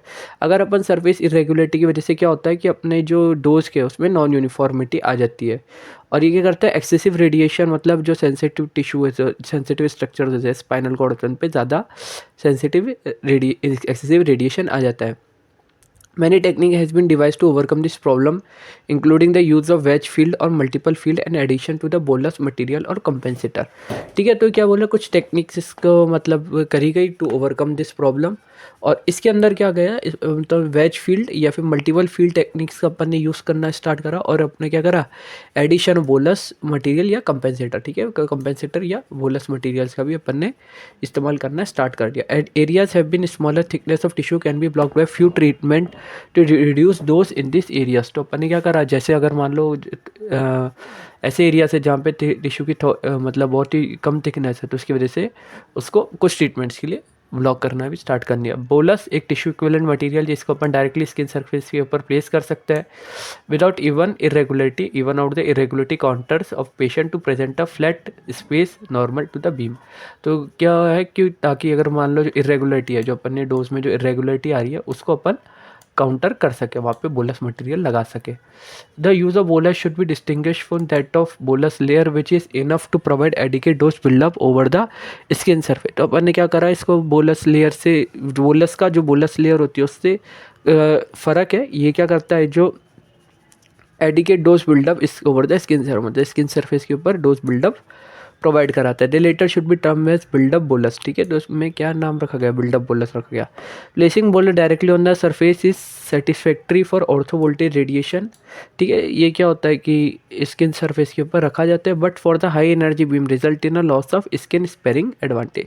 लेकिन क्या होता है, अगर अपना high energy beam है तो इसकी वजह से अपना स्पिंग जो स्पेरिंग वाला एडवांटेज है ये खत्म हो जाएगा। For such radiation a compensator filter should be used which approximate the effect of bolus as well as preserve the skin scarring effect। तो इसकी वजह से क्या होता है कि अपन क्या करते हैं, कंपेंसेटर फिल्टर यूज़ करते हैं, तो ये क्या करता है, इफेक्ट ऑफ बोलस को अप्रोक्सीमेट करता है और स्किन स्पेरिंग इफेक्ट को मतलब रखता है। To preserve the skin sparing property of mega voltage photon beams the compensator places suitable distance. तो अगर मान लो अगर उसको स्किन स्पेरिंग प्रॉपर्टी चाहिए मेगा वोल्टेज फोटोन बीम्स की, तो अपन कंपेंसेटर को एक सुटेबल डिस्टेंस के ऊपर रख देता है which is greater than 20 centimetre away from patient skin. Yet the compensator is designed that the introduction of गिम gave rise to the isodose curve with the patient that is duplicate as closely as possible close of bolus.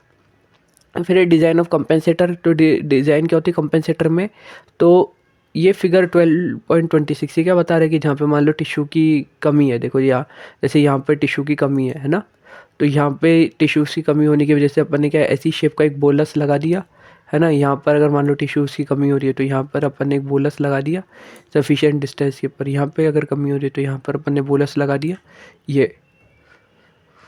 तो ये क्या कर रहा है कि वहीं पे जो मिसिंग टिश्यूज़ वगैरह हो रहे हैं ये उन्हीं को बता रहा है। otherwise occurring in the missing tissue when body surface is irregular or curved because of the compensator designed to be positioned at a distance from the surface. The dimension and shape of compensator must be adjusted of the beam divergence. ठीक है, beam की divergence के हिसाब से अपन को change करनी चाहिए. The relative attenuation coefficient of the filter material in the soft tissue, और ये किस पे डिपेंड करता है, रिलेटिव एटेन्यूएशन कोफिशिएंट, मतलब फिल्टर मटेरियल का क्या रिलेटिव एटेन्यूएशन कोफिशिएंट है और सॉफ्ट टिश्यूज़ का. तीसरा रिडक्शन इन स्कैटर. ठीक है, तो अगर अपन कंपेंसेटर यूज़ करते हैं तो क्या स्कैटर का रिडक्शन कर देता है वेरियस से where compensator place at distance from skin rather than in contact with it. ठीक है, इस वन स्किन के ऊपर मतलब एक डिस्टेंस के ऊपर रखते हैं रेदर देन कांटेक्ट. देखो जैसे यहाँ पर एक डिस्टेंस पे रखा गया, क्यों रखा गया, क्योंकि यहाँ पे जो स्कैटरिंग है वो मतलब उसका इफेक्ट नहीं हो. To compensate the scatter, the compensator designed such the attenuation of filter is less than the that of primary radiation only. ये अपन ने कंपेंसेटर को डिज़ाइन किसके लिए करा, ताकि जो एटेन्यूएशन है फिल्टर का वो कम हो then that of primary radiation. ठीक है, प्राइमरी रेडिएशन के मुकाबले में जो एटेन्यूएशन है फिल्टर का वो हमेशा लेस हो. The consideration and other have been discuss in literature 48 से 54. ठीक है, तो अगर जो है वो अपने इसी में डिस्कस करा जाता है. Minification of the compensator material for geometric divergence of the beam has been achieved in many ways. तो मिनिफिकेशन जो अपने कंपेंसेटिंग मटेरियल का है फॉर ज्योमेट्रिक डाइवर्जेंस, जिसको अपन ने अचीव करा इन मैनी वेज. एक मेथड के अंदर कंपेंसेटर जो होता है वो एल्यूमिनियम या ब्रास ब्लॉक का बना होता है. ठीक है, जो अपना कंपेंसेटर है वो एल्यूमिनियम ब्रास ब्लॉक का, जिसमें अपन ने using a matrix of square columns corresponding to the irregular surface. तो जहाँ पे इरेगुलर सरफेस है यहाँ पे मैट्रिक्स बनाया गया. The dimension of each column is minified according to the geometric divergence condition, which is calculated from SSD and the filter to surface distance. Khan et al. Described the apparatus using the thin rod duplicating the divergence rays of the therapy beam. ठीक है, इसने ने apparatus बताया figure 12.27 में. ठीक है, तो इन्होंने ऐसे apparatus बनाया यूजिंग द ब्रास. कौन सी रॉड्स ली उन्होंने, शायद ब्रास की ली थी, क्या ली थी, इन्होंने apparatus using a thin rod. ठीक है, तो इन्होंने थिन रॉड्स का यूज़ करके बनाया. और the rods can move freely in rigid shaft around the divergence part and can be locked और release by the locking device. ठीक है, तो ये रिजिड शाफ्ट के अंदर मूव कर सकती है और लॉकिंग डिवाइस से रिलीज करी जा सकती थी. The apparatus position over the patient so the lower end of the rod touches the skin surface. When rods are locked the upper end of the rod generate that is similar to the skin surface and but corrected for divergence. ठीक है, तो इस type से करते थे ताकि skin surface divergence के हिसाब से करेक्टेड हो जाए. The plastic compensator can be build over the surface have describe the styrofoam cutter that work on pantographic principle and using the heating element and routing tool mechanism for hollowing the styrofoam. ठीक है, तो back और boys ने क्या करा, स्टायरोफॉर्म cutter का describe करा जो कि पेंडोग्राफिक प्रिंसिपल पे काम करता है और हीटिंग एलिमेंट और रूटीन टूल मैकेनिज्म से स्टायरोफॉर्म कटिंग करता है. The cavity thus produce a minified version of patient surface. जो कैविटी बनती थी वो क्या मिनिफाइड वर्जन पेशेंट सरफेस का, जिसको कंपेंसेटिंग मटेरियल से भर देते थे. The tissue equivalent compensator design the same thickness of the missing tissue to overcome the compensate. ठीक है, तो इस टाइप से अपन ने जो बनाया, इस टाइप से बनाया जैसे स्टायरोफॉर्म में ये रूटिंग टूल लगा दिया है ना, तो इस टाइप से बनाया जो मिसिंग टिश्यू है उसको ओवर कंपेंसेट करते. The dose to the underlying tissue will less than of indicate by the standard isodose chart. ठीक है, तो क्या वो जो डोज है अंडरलाइंग टिश्यू की वो क्या हो स्टैंडर्ड आइसोडोस चार्ट के मुकाबले में लेस हो. The decrease in depth dose it is due to reduction in scatter reaching the point at depth of the depends on a distance of compensator of the patient. ठीक है, तो ये जो decrease हो रहा है डेप्थ डोज में ये और रिडक्शन हो रहा है स्कैटर में है ना, पॉइंट ऑफ डेप्थ पे आने पे किस पे डिपेंड कर रहा है, distance from compensator of patient की, कंपेंसेटर ऑफ पेशेंट के बीच की डिस्टेंस क्या है और फील्ड का साइज़ क्या है, फील्ड की डेप्थ क्या है, बीम की क्वालिटी क्या है. ठीक है, और to compensate for the decrease in scatter one may reduce the thickness of compensator to increase the beam primary transmission. ठीक है, अगर अपन को स्कैटर में डिक्रीज करना है तो अपन को कंपेंसेटर की थिकनेस में भी कमी कर रखनी पड़ेगी. तो compensator thickness should be such that the dose at a given depth is same whether the missing tissue is replaced or with the bolus in contact with dose at a given depth और same whether the missing tissue, ठीक है। तो ये क्या बोल रहा है कि अपनी जो कंपेंसेटर होनी चाहिए वो इतनी डेप्थ की होनी चाहिए कि मिसिंग टिश्यू को अपन बोलर से रिप्लेस कर सके अगर कॉन्टेक्ट में हो तो, या फिर कंपेंसेटर एक particular distance from the skin surface पे अपन रख के ख़त्म कर सके। The required thickness of tissue equivalent एक,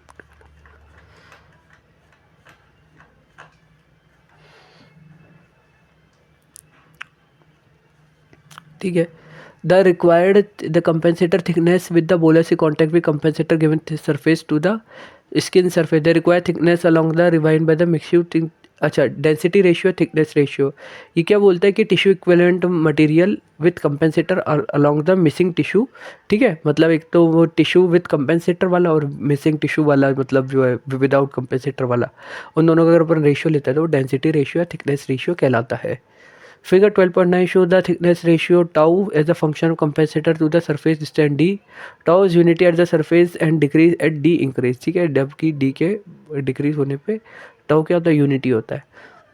the thickness ratio depend in a complex where the compensator to surface distance, thickness of the missing tissue, field size, depth and beam quality, ठीक है। तो थिकनेस रेशियो किस पे depend करता है, कि compensator से सरफेस डिस्टेंस के ऊपर में डिपेंड करता है, अगर मिसिंग टिश्यू है तो उसकी थिकनेस पे डिपेंड करता है, फील्ड साइज के ऊपर डिपेंड करता है, डेप्थ और अपनी बीम क्वालिटी, इन पे डिपेंड करता है। However the detail study of this parameter is shown that tau is primary function of D. तो डिटेल स्टडी क्या होती है पैरामीटर की, ये जो टाउ होता है ये डी का एक फंक्शन होता है और ये डिपेंड होता है अदर पैरामीटर्स में जो कि लेस क्रिटिकल होते हैं। The fix value of tau depend on D, usually 10/10 centimetre field, 7 centimetre depth और tissue centimetre is use for most compensator work, ठीक है। ज़्यादातर अगर फील्ड लेते हो तो 10/10 का लेता है, डेप्थ लेते हो 7 सेंटीमीटर की, टिश्यू डेफिशिएंट लेते हैं तो 5 सेंटीमीटर का लेता है। The concept of the thickness ratio reveal the compensator cannot be designed to provide absorbed compensation exactly for all depth। तो क्या होता है थिकनेस रेशियो, क्या रिवील करता है, जो कंपेंसेटर होता है इसको अपन डिज़ाइन इस टाइप से नहीं कर सकते ताकि वो क्या करे, लो डोज कंपेंसेटर, मतलब हर एक डेप्थ पे जो एब्जॉर्ब डोज उसको कंपेंसेट कर पाए। For the given irradiation condition, tau is chooses at a certain compensation net. The compensator overcome the shallower depth and undercompensated at greater depth. Consider the limitation of the theory and too many variable affecting. We have found the new value of 0.7 for tau may be used for or irradiation condition। देखिए 0.7 वाली condition for tau अपन ज़्यादा irradiation technique पे काम लेते हैं। Actual design में thickness ratio होता है वो अपना कैलकुलेट करने में काम आता है tissue compensator thickness for given point of view. तो ठीक है, इसका फॉर्मूला होता है अपने पास टीसी है ना, TD dot tau upon rho C. तो टीडी क्या होता है, टिश्यू डेफिशिएट होता है। पीसी क्या होता है, अपना डेंसिटी ऑफ कंपेंसेटर मटेरियल होता है, ठीक है। The direct determination of thickness for compensator may be made by measurementing the dose of appropriate depth and field size in a tissue equivalent phantom. तो अगर अपन को अगर थिकनेस पता करनी है फॉर द कंपेंसेटर, इसको अपन मेजरमेंट कर देते हैं जिसमें अपन डोज को एक एप्रोप्रिएट डेप्थ पे मेज़र करते हैं और फील्ड साइज को टिश्यू इक्विवेलेंट फैंटम या फिर पॉलीस्टाइरीन के अंदर रखते हैं। The slab of compensator material place in the beam position of the compensator पे। तो उसमें जो कंपेंसेटर मटेरियल की स्लैब होती है उसको अपन बीम की पोजीशन में प्लेस कर देते हैं ना कंपेंसेटर ट्रे में। Pieces of Phantom material remove in the surface and the dose equal the measure of the intact Phantom. तो अगर अपन पीसेज जो होते हैं फैंटम मटेरियल को रिमूव कर देते हैं, कब तक करते हैं, जबकि डोज क्या हो मेजर हो इंटैक्ट फैंटम में without the compensator. The dose of compensator thickness to give the thickness ratio, ठीक है। Ratio compensator thickness to the tissue deficient thickness ratio बताता है और एक कंपेंसेटर रेशियो होता है।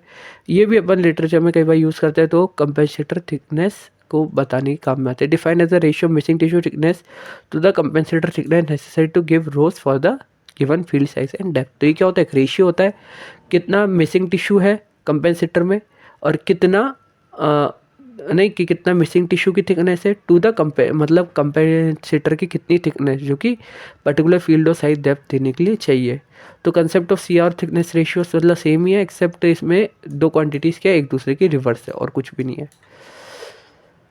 टू डायमेंशनल कंपेंसेटर, अगर हम बात करें टू डायमेंशनल कंपेंसेटर में क्या होता है, डिज़ाइनिंग अगर अपन 3 डायमेंशनल कंपेंसेटर की करें तो एक टाइम कंज्यूमिंग का प्रोसीजर है। अगर अपन वेल इक्विप मोल्ड या फिर मशीन को लेकर चलते हैं तो ट्रेन टेक्नीशियन क्या कर सकता है, ऐसे कंपेंसेटर डिज़ाइन कंस्ट्रक्ट कर सकता है जो कि अपन रीजनेबल एक्सपेंडिचर ऑफ टाइम, मतलब ये अपने टाइम के अंदर मतलब सही टाइम पे हो जाए। इन the absence of such facility personal, however most situation regarding compensation can be handle satisfactory with simple 2D compensator. अगर मान लो टाइम की कमी या कुछ है तो अपन 2D कंपेंसेटर से हैंडल कर सकते हैं। In many treatment situation the counter very significantly only in one direction along the field width or length. In such cases, the compensator can be reconstructed from which thickness varies along with its dimension. तो अपन क्या कर सकते हैं ऐसे cases में, compensator को अपन reconstruct करते हैं इन दैट वे कि थिकनेस डायमेंशंस पे वेरी करता है। For example, the anterior posterior fields are incident on a sloping mediastinum compensator is not only change in lateral direction but on in the craniocaudal direction. ठीक है, अगर अपन sloping mediastinum के बारे में बात करते हैं, कंपेंसेटर लेटरल डायरेक्शन में नहीं तो क्रेनियोकॉर्डियल डायरेक्शन में ही चेंज होता है। फिर एक सिंपल वे 2 डायमेंशनल कंपेंसेटर को बनाने का, इसमें अपन थिन शीट ऑफ लीड्स ले लेते हैं जो कि अपने थिकनेस रेशियो और इफेक्टिव एटेन्यूएशन कोफिशिएंट के लिए जानी जाती है, और उनको अपन एक दूसरे में ग्लू कर देते हैं स्टेप बाय फैशन और एक लेमिनेटेड फिल्टर बना लेते हैं। टोटल थिकनेस ऑफ फिल्टर की क्या होती है, कैलकुलेटेड अपन कंपेंसेटेड कर दे for air gap and a point below it. Another level क्या होता है, एक ब्लॉक लेते हैं ल्यूसाइड का, पेशेंट काउंटर को बॉडी थिकनेस से शो होता है और रेफरेंस पर बता देता है about the central axis, inferior margin, superior margin, field सी लिए। टिश्यू डेफिशिएंट टी अपन कैलकुलेट करते हैं by subtracting tissue thickness of the reference point for the maximum thickness. The thickness magnification factor is calculated by dividing the thickness ratio tau by electron density, electron per centimeter cube of lucite relative to that of tissue। तो इसमें अपन क्या होता है, जो thickness magnification factor है calculate कर लेते हैं by dividing the tissue thickness ratio to the electron density। तो ज्योमेट्रिक मैग्निफिकेशन फैक्टर्स को अपन कैलकुलेट करते हैं by f minus D, f where अपन f वेयर, f क्या होता है SSD होता है to the point of maximum thickness, और d क्या होता है फिल्टर होता है to the surface distance. Compensator dimensions होती है, इसको अपन ड्रॉ करते हुए multiplying of the delta T values to the thickness minification factor. ठीक है, तो अपन को डेल्टा टी वैल्यूज़ को थिकनेस मिनिफिकेशन फैक्टर से भी मल्टीप्लाई करते हैं, space between the reference point with the geometric minification factor. और the lucite block is machine and glued general lucite plate is place in a beam. तो lucite block को अपन machine के बनाते हैं और ग्लू करके बीम में रख देता है। जो सेम मेथड कंपेंसेटर ल्यूसाइड प्लेट्स को स्टेप बाय फैशन और टुगेदर विद द कॉस्ट है। ठीक है, अब ये आता है अपना 3D कंपेंसेटर कि अपना ये 3D कंपेंसेटर क्या होता है।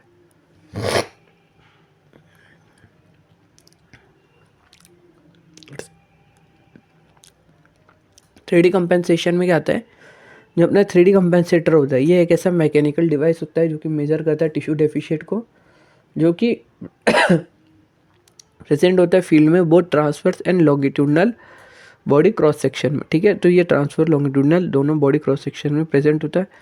ऐसे सिस्टम में आता है अपना Ellis type filter, rod boxes या पेंटोग्राफिक डिवाइसेस, अपन ने पहले पढ़ रखी है। ज़्यादा रिसेंट डिवाइसेस में आते हैं मोर कैमरा, 3D मैग्नेटिक डिजिटाइजर और सिटी बेस्ड कंपेंसेटर प्रोग्राम्स और इलेक्ट्रिकल कंपेंसेशन यूजिंग MLC। मोर कैमरा क्या काम में आता है, ये एक स्पेशली डिज़ाइन कैमरा होता है जो कि टोपोग्राफिक मैपिंग, मतलब पेशेंट की बॉडी की जो टोपोग्राफिक मैपिंग होती है उसमें काम में आता है। और ये क्या कर रहा है टिश्यू डेफिशिएंट डेटा, जो कि 3D कंपेंसेटर को बनाने के लिए जो टिश्यू डेफिशिएंट मतलब जो डेटा चाहिए होता है वो बनाता है। The principle of operating of the camera has been discussed by Boyer and Goitein. ठीक है, तो ये प्रिंसिपल होता है कैमरा का, किस पे डिस्कस करा जाता है, बोयर और गोटेन। इस कैमरा को अपन माउंट करते हैं on a simulator without interfering the simulator normal use. ठीक है, सिम्युलेटर के नॉर्मल यूज़ के बिना अपन इसका इस्तेमाल करते हैं। More fringes are observe in patient surface of the iso SSD lines which tissue deficient data is deducted. ठीक है, इसमें क्या होती है, इसमें फ्रिंजेस ऑब्टेन होती है पेशेंट की सरफेस पे, जहाँ पे टिश्यू डेफिशिएंट डेटा अपन डिडक्ट कर लेते हैं। इस डेटा को अपन फेंटोग्राफिक कटिंग यूनिट में काम में लेते हैं। फिर दूसरा मैग्नेटिक डिजिटाइजर क्या होता है, एक हैंडहेल्ड स्टाइलस कंटेनिंग, मतलब एक हैंडहेल्ड स्टाइलस होता है। इसमें मैग्नेटिक फील्ड सेंसर होता है जो क्या करता है, पेशेंट की स्कैनिंग करता है पूरा, और ये लो फ्रिक्वेंसी मैग्नेटिक फील्ड, मतलब लो फ्रिक्वेंसी वाली मैग्नेटिक फील्ड होता है उसकी प्रेजेंस में काम करता है। टिश्यू डेफिशिएंट डेटा होता है उसको कंप्यूटर में अपन कैलकुलेट करते हैं फ्रॉम द सेंसर कोऑर्डिनेट्स, और ये क्या करता है, ये स्टायरोफॉर्म कटर में काम में आता है। Cavities corresponding to tissue deficient are filled with a compensator material to design a compensator. तो ये कैविटीज क्या होती है, इसको अपन एपोक्री कंपेंसेटर मटेरियल से बिल्ड करते हैं जो कि डिजाइन करता है कंपेंसेटर का। अवेलेबल सिस्टम कौन सा है, कॉम्प्यू फॉर्मर, जो कि मैन्युफैक्चर कराता है यूस्टेस कॉर्पोरेशन ने। नेक्स्ट आता है अपनी कंप्यूटर टोमोग्राफी, जो कि होता है कंपेंसेटर सिस्टम के ऊपर। तो 3 dimensional radiography treatment planning system को अपन यूज़ करते हैं मल्टी लेवल सिटी स्कैन। तो अब क्या होता है, सफिशिएंट डेटा जो प्रोवाइड करा देते हैं कंपेंसेटर नॉट फॉली और the irregular surface contour but for the tissue inhomogeneities. ठीक है, इसमें अपन रेगुलर सरफेस काउंटर के अलावा अपन क्या करते हैं, टिश्यू इनहोमोजेनिटीज के लिए भी काम में आता है।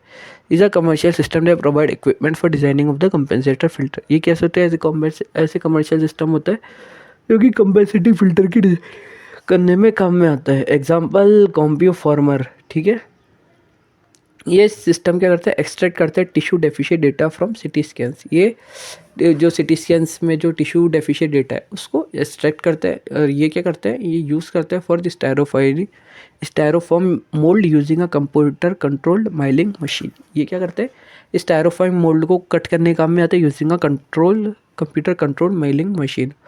All through the compensator material of non CR can be cast into filter mode. ठीक है, इसके अंदर क्या करता है, सिटी स्कैन से जो टिश्यू डेफिशिएंट डेटा आता है उससे स्टायरोफॉर्म मतलब काट लिया using a computer control milling machine.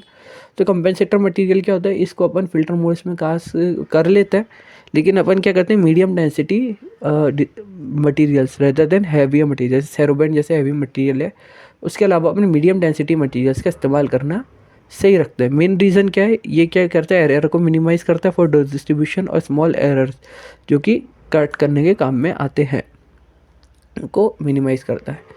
Alternatively the in house compensator design is not available the possible of the electronic export and desired counter shape to the outside company for compensator manufacture. ठीक है, तो अगर अपन बात करें तो इसमें in out compensator design जो होती है वो अवेलेबल नहीं होती है। अपन क्या को यूज़ करते हैं, जो इलेक्ट्रॉनिक एक्सपेक्टेड, जो इलेक्ट्रॉनिकली एक्सपोर्टेड होती है डिजायर्ड काउंटर शेप और आउटसाइड कंपनी, इसी का ही अपन यूज़ करते हैं। एग्जाम्पल कुछ खास नहीं है इसमें। तो अदर एप्लीकेशंस में क्या होता है, कंपेंसेटर फिल्टर को स्टेप से डिज़ाइन करते हैं ताकि टिश्यू हेट्रोजेनिटी को कंपेंसेट कर सकते हैं। इसको अपन एलिस कंपेंसेटर डिज़ाइन कर जाते हैं knowledge of cross sectional anatomy. इसको अपन ट्रांसएक्सियल एनाटॉमी या फोटोग्राफिक फिल्म से यूज़ करते हैं। इसको अपन ने किस तरह से बनाते हैं, ताकि तो अपना टोटल बॉडी इरेडिएशन है ना, इंक्लूडिंग लंग्स, वो अपन काम में आ जाए। कंपेंसेटर को अपन इस तरीके से यूज़ करते हैं to improve dose uniformity in the field where non uniformity और dose arises from sources rather than contour irregularities. ठीक है, तो अपन ये क्या यूज़ करते हैं कि अपन डोज यूनिफॉर्मिटी को मतलब इम्प्रूव करने काम में आते हैं, जहाँ पे नॉन यूनिफॉर्मिटी होती है डोज डिस्ट्रीब्यूशन की अराइज होती है from sources other than contour irregularity. ये scatter reduce scatter near the field edges, जहाँ पे फील्ड के एजेस होती है वहाँ पे स्कैटर को रिड्यूस करने काम में आता है। और हाई डोज रीजन या हॉर्न्स बीम प्रोफाइल्स में है ना बनाने काम में आता है। Lewings have discussed the designing of filter use for the mantle technique where the compensator design on the basis of calculated dose distribution absence of compensator. Boge have describe the special compensator filter to reduce the horn present in large field of 4 MV linear escalator. फिर होता है compensator setup. Mention अपन ने क्या करा, compensator को step से place करना चाहिए at a distance of 20 centimetre more away from the skin surface to preserve the skin sparing properties of the mega voltage beam. इसकी वजह से जो स्किन स्पेयरिंग इफेक्ट है मेगा वोल्टेज बीम का, उससे प्रिजर्व हो जाता है। Dimension of the compensator reduce in the plane perpendicular to beam axis to allow for beam divergence. The field must be placed in a filter to surface distance which is designed. In addition, the normal SSD should be measured from plane perpendicular to beam axis containing the most elevated point of the counter including the field.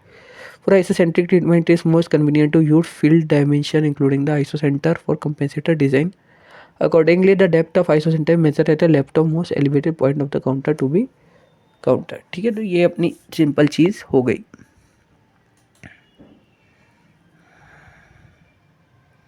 Okay, सो कहाँ थे हम आ गए थे हमारे patient positioning के ऊपर। तो अपनी पेशेंट पोजीशनिंग क्या होती है, इसमें क्या होता है, there is a availability of isocentric technique, है ना। अपनी क्या होती है, एक आइसोसेंट्रिक टेक्निक की अवेलेबिलिटी होती है।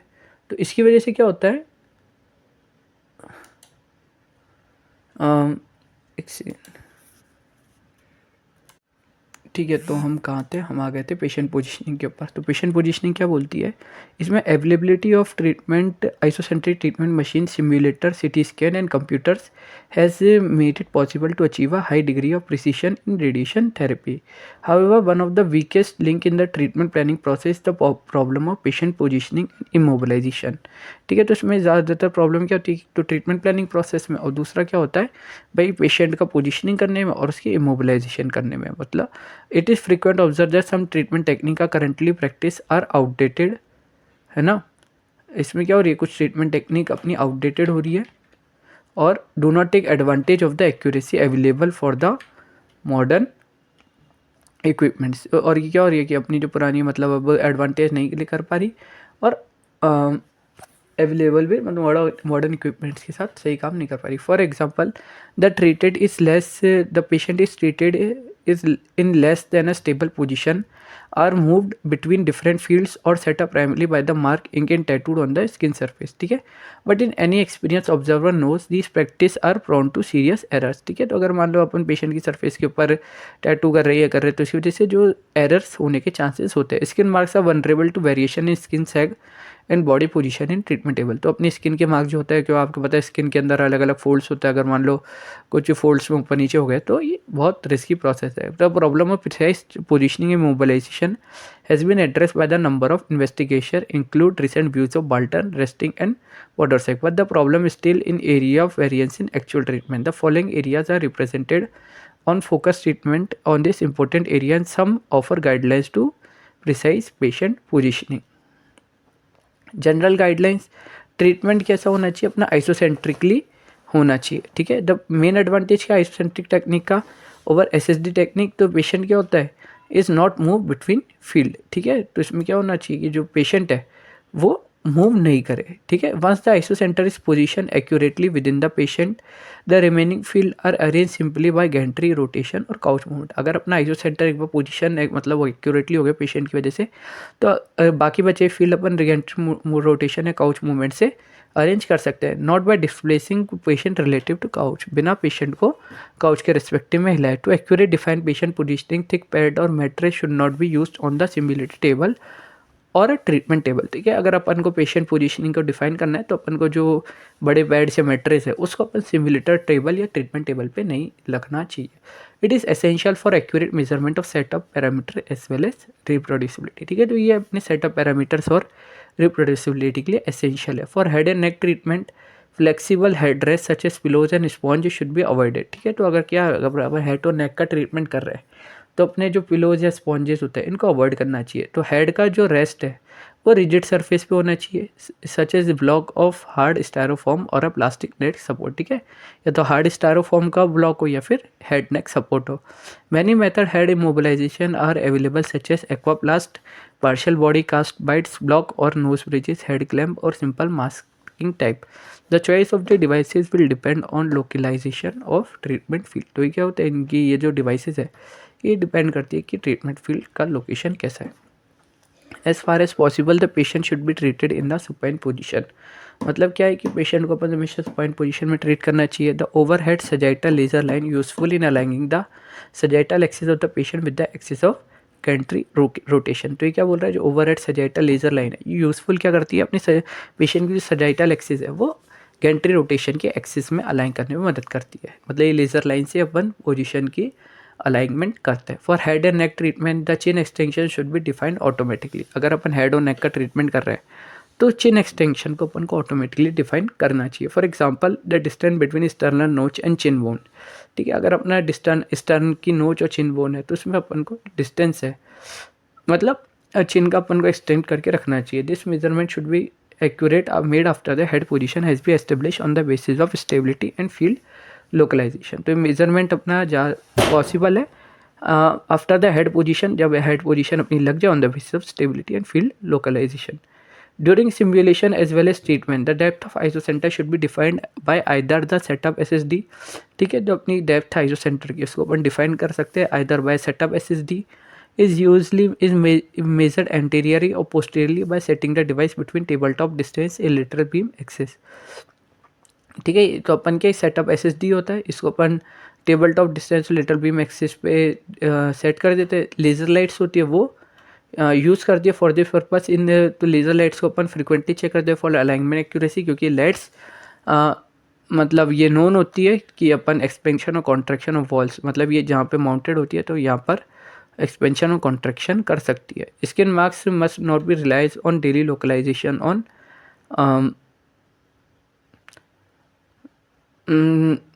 Skin marks should not be relied on for daily localisation in treatment field. तो स्किन मार्क्स को अपन लोकलाइजेशन पे नहीं रखना चाहिए। The field boundaries are defined relative to the bony landmarks establish during simulation. तो अपनी जो फील्ड बाउंड्री है ये क्या होनी चाहिए, बोनी लैंडमार्क से डिफाइंड होनी चाहिए। Do not force a field to fit the skin far. तो अपन को फोर्स फील्ड को स्किन के मार्क्स के ऊपर मतलब ऐसे लगाने की ज़रूरत नहीं पड़नी चाहिए। For lateral portals the mylar section of the couch or tennis racket should be removed and the patient is placed on a solid surface to avoid sag। ठीक है। तो अगर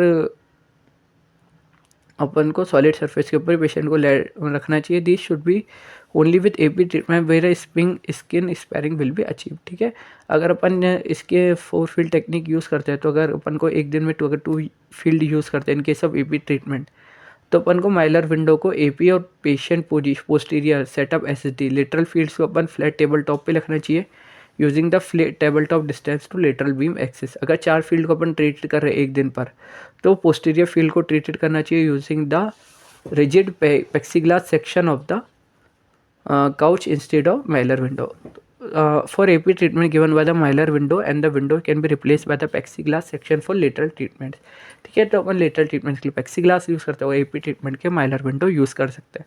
For isocentric technique, field size must be defined at isocenter, which will most cases are at center of treatment volume and do not on the skin surface. Physician who will be accommodated for the using the standard field size, for example pelvic field defined as the skin surface, should make adjustment in field size so the field encompass the same radiated volume।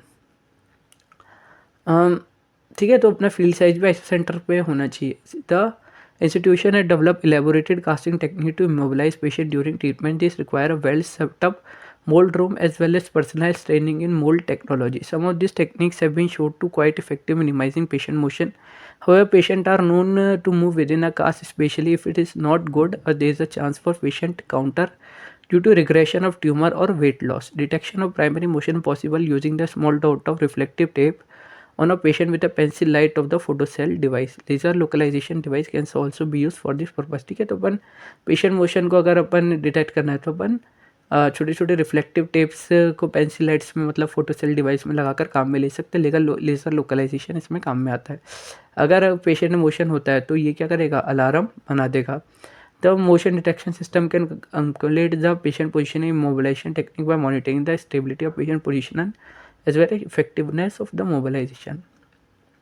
XYZ method of the isocenter setup। In isocenter technique, the isocenter is placed inside the patient at the center of target volume। ठीक है। तो इसमें अपन को isocenter patient में डालना पड़ता है। When this point has been localized by simulation, a good treatment setup should be reproduced quickly and accurately। तो इज कॉल्ड XYZ पेशेंट के अंदर पहले सिमुलेटर काउच में रखना चाहिए, गाइडलाइंस दे रखी है। पेशेंट को लेवल करना चाहिए यूजिंग द साइड लेजर या बबल लेवल। सजेटल लेजर बीम को अपन सजेटल एक्सिस पे रखना चाहिए। पेशेंट को अपन कॉन्स्टेंट करना चाहिए for movement by using the suitable immobilisation device for head and neck position chin extension. ये भी एक्यूरेटली मेजर करना चाहिए। The treatment field are simulated using anterior and lateral radiograph and isocentre establish according to the treatment plan. फिर अपना होता है reference anatomic point. तो reference anatomic point को अपन चूज़ करते हैं on the sagittal axis somewhere in the neighbourhood of the treatment area. ठीक है। तो ये क्या होता है, जो रेफरेंस एनाटॉमिक पॉइंट है इसको अपन सजेटल एक्सिस पे चूज़ करते हैं to represent the stable anatomic landmark. For example lesion for head and ठीक है। तो रेफरेंस एनाटॉमिक पॉइंट क्या है, एजियन है हेड या नेक के लिए, स्टर्नल नोच है नेक और थोरेक्स के लिए, टिप ऑफ जेफोर्ड है for thorax and abdomen, bottom of pubic ramus और टिप ऑफ कुकाइक्स पेल्विस है for stable reference point। The coordinates of the treatment isocenter represented by the XYZ, where X is the lateral distance, Y is the longitudinal distance और Z अपना table top to isocenter distance है। Treatment setup, patient and level of patient, the treatment couch in a simulation where the gantry ventricle plays the central axis, the reference anatomic point and mark with the ink। ठीक है। तो सबसे पहले क्या बोल रहा है, एक सेकेंड, सबसे पहले क्या बोल रहा है, पहले तो अपन को पोजीशन करो और लेवल करो पेशेंट काउच को, है ना, जैसे सिमुलेशन में। फिर गेंट्री लेवल के हिसाब से अपन को, जैसे सेंट्रल एक्सिस है, रेफरेंस एनाटॉमिक पॉइंट है, उसको इंक से मार्क कर दो। देखो ऐसे इसमें रेफरेंस एनाटॉमिकल पॉइंट है और यहाँ पे आइसो सेंटर लगा दिया है ना, तो अपन उससे मार्क कर रहे हैं। Move the couch up and down to obtain Z using the side laser, तो अपन को जेड जो ऑब्टेन करना है वो, उसके लिए काउच को ऊपर नीचे करना है, laterally to the X and longitudinally to the distance Y. Laterally अपन एक्स पे और लॉन्गिट्यूडनली वाई पे। Rotate the gantry to the angle theta, अपन को गेंट्री को एंगल थीटा पे रोटेट करना है। इसकी वजह से central axis of the field और आइसोसेंटर की लोकेशन मिल जाएगी। Make secondary check according to the field diagram, ठीक है, अपन को सेकेंडरी चेक भी ध्यान रखना है according to the field diagram, जैसे SSD, location of field water et cetera. For isocentric setup, अगर मान लो सेटअप आइसोसेंट्रिक है तो जो बाकी बची फील्ड है वो अपन पोजीशन कर सकते हैं बाय रोटेटिंग द गेंट्री और position of predetermined angle. The potential advantage for this method are the setup parameter x, y, z and theta could be computer control. तो पोटेंशियल एडवांटेज क्या है इसका, जो सेटअप पैरामीटर है x Y Z और theta, इसको अपन computer से control कर सकते हैं। तो इसकी वजह से जो सेटअप टाइम है और ह्यूमन एरर्स है इनको अपन डिक्रीज कर सकते हैं। The radiation therapist in this case will position the patient as usual and place the central axis vertically at the reference point, ठीक है। तो इस केस में क्या होगा, जो थेरेपिस्ट है वो पेशेंट को वैसे ही रखेगा, है ना, और क्या करेगा, सेंट्रल एक्सिस को वर्टिकल पॉइंट के ऊपर, रेफरेंस पॉइंट के ऊपर वर्टिकली प्लेस कर देगा। Then with the switch on hand pendant the computer console वो initiate and the couch and entry to the X Y Z और थीटा कोऑर्डिनेट्स, ठीक है। अगर अपन स्विच करें हेड पेंडेंट को तो कंप्यूटर क्या करेगा, उसको एक्स वाई जेड और थीटा कोऑर्डिनेट्स में रख देगा। Such a method could be adopt by some of the existing treatment monitor system and capable for moving the couch and gantry. तो क्या करेगा, ये जो मेथड है वो एग्जिस्टिंग ट्रीटमेंट मॉनिटर सिस्टम रखेगा और काउच और गेंट्री को रोटेट करने में मदद करेगा। In even manually the X Y Z method can greatly economic setup time as well as enhance setup precision, ठीक है। तो अपना मैनुअली क्या आता है, जो एक्स वाई जेड मेथड है ये इकोनॉमिक सेटअप करने काम में आता है और सेटअप प्रिसिशन एनहांस करता है। मोस्ट मॉडर्न काउच और motor driven and equip with a motor sensing device, ठीक है। तो आज के जो काउच है वो मोटर ड्रिवन होता है, मोशन सेंसिंग डिवाइसेस में होता है। Videographic display of X Y Z coordinate would make it easier to move the couch through the X Y Z distance, ठीक है। तो आज के टाइम पे जो एक्स वाई जेड कोऑर्डिनेट्स है वो ईजी होता है ना, बनाने through the X Y Z distance, ठीक है। तो ये अपना हो गया चैप्टर। आई होप ये चैप्टर आपको समझ में आया होगा। ऐसे ही स्टडी करते रहे और हमारी सीरीज़ के साथ बनते रहे।